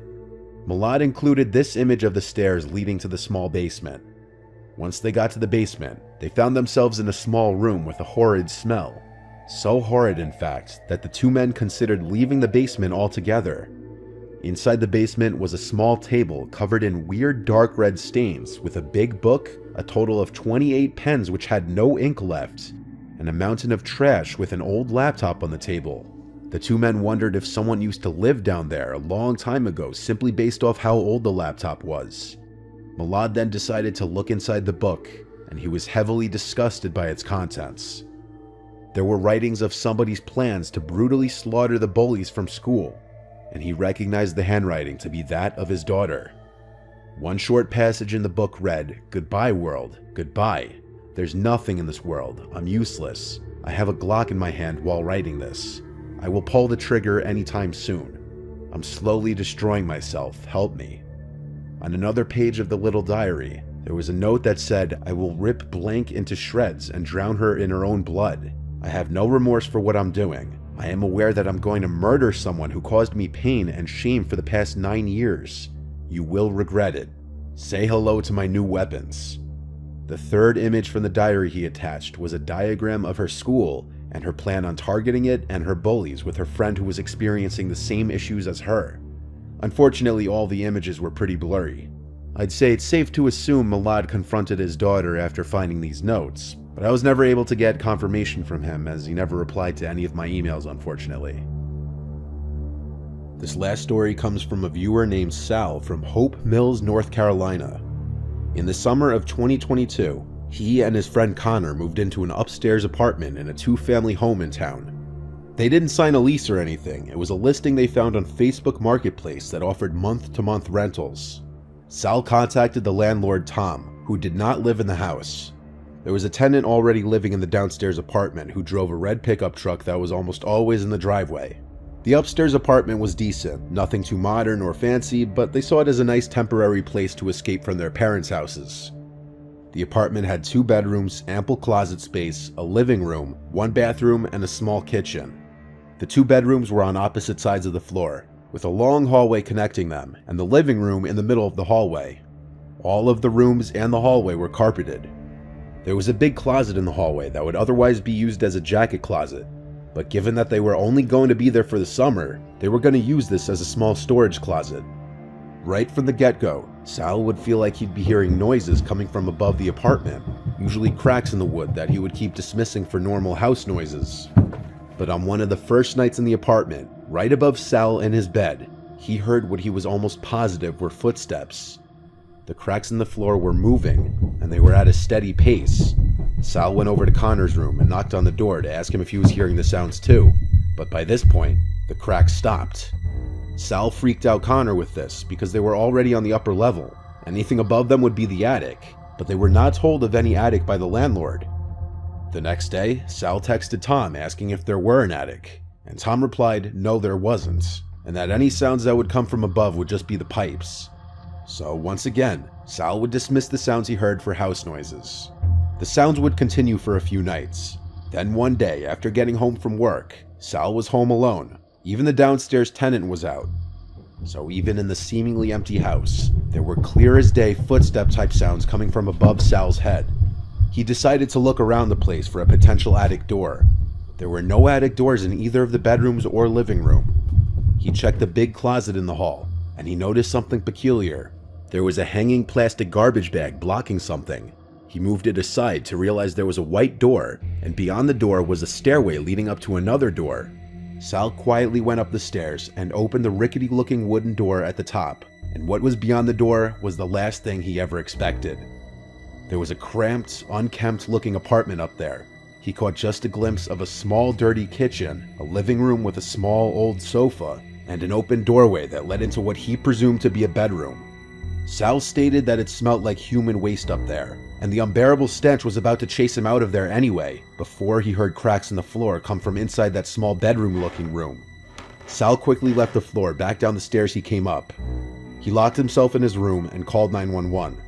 When the police got to the house, Sal let them up the stairs and showed them the secret passageway to the secret upstairs floor, and the police found a homeless-looking and smelling man in a small bedroom on the 3rd floor. When Sal told the landlord, he arrived on scene and came clean, explaining that the man on the 3rd floor was his troubled brother, and he needed a place for him to stay. The third floor that was once an attic was secretly converted to a small living space, but it lacked a bathroom, hence the horrid smell. And according to what the police told Sal, there was human feces in the sink up there. Sal and Connor had only been in that apartment for a few days, but that would have meant at some point that man likely came down into their apartment and may have taken food from them.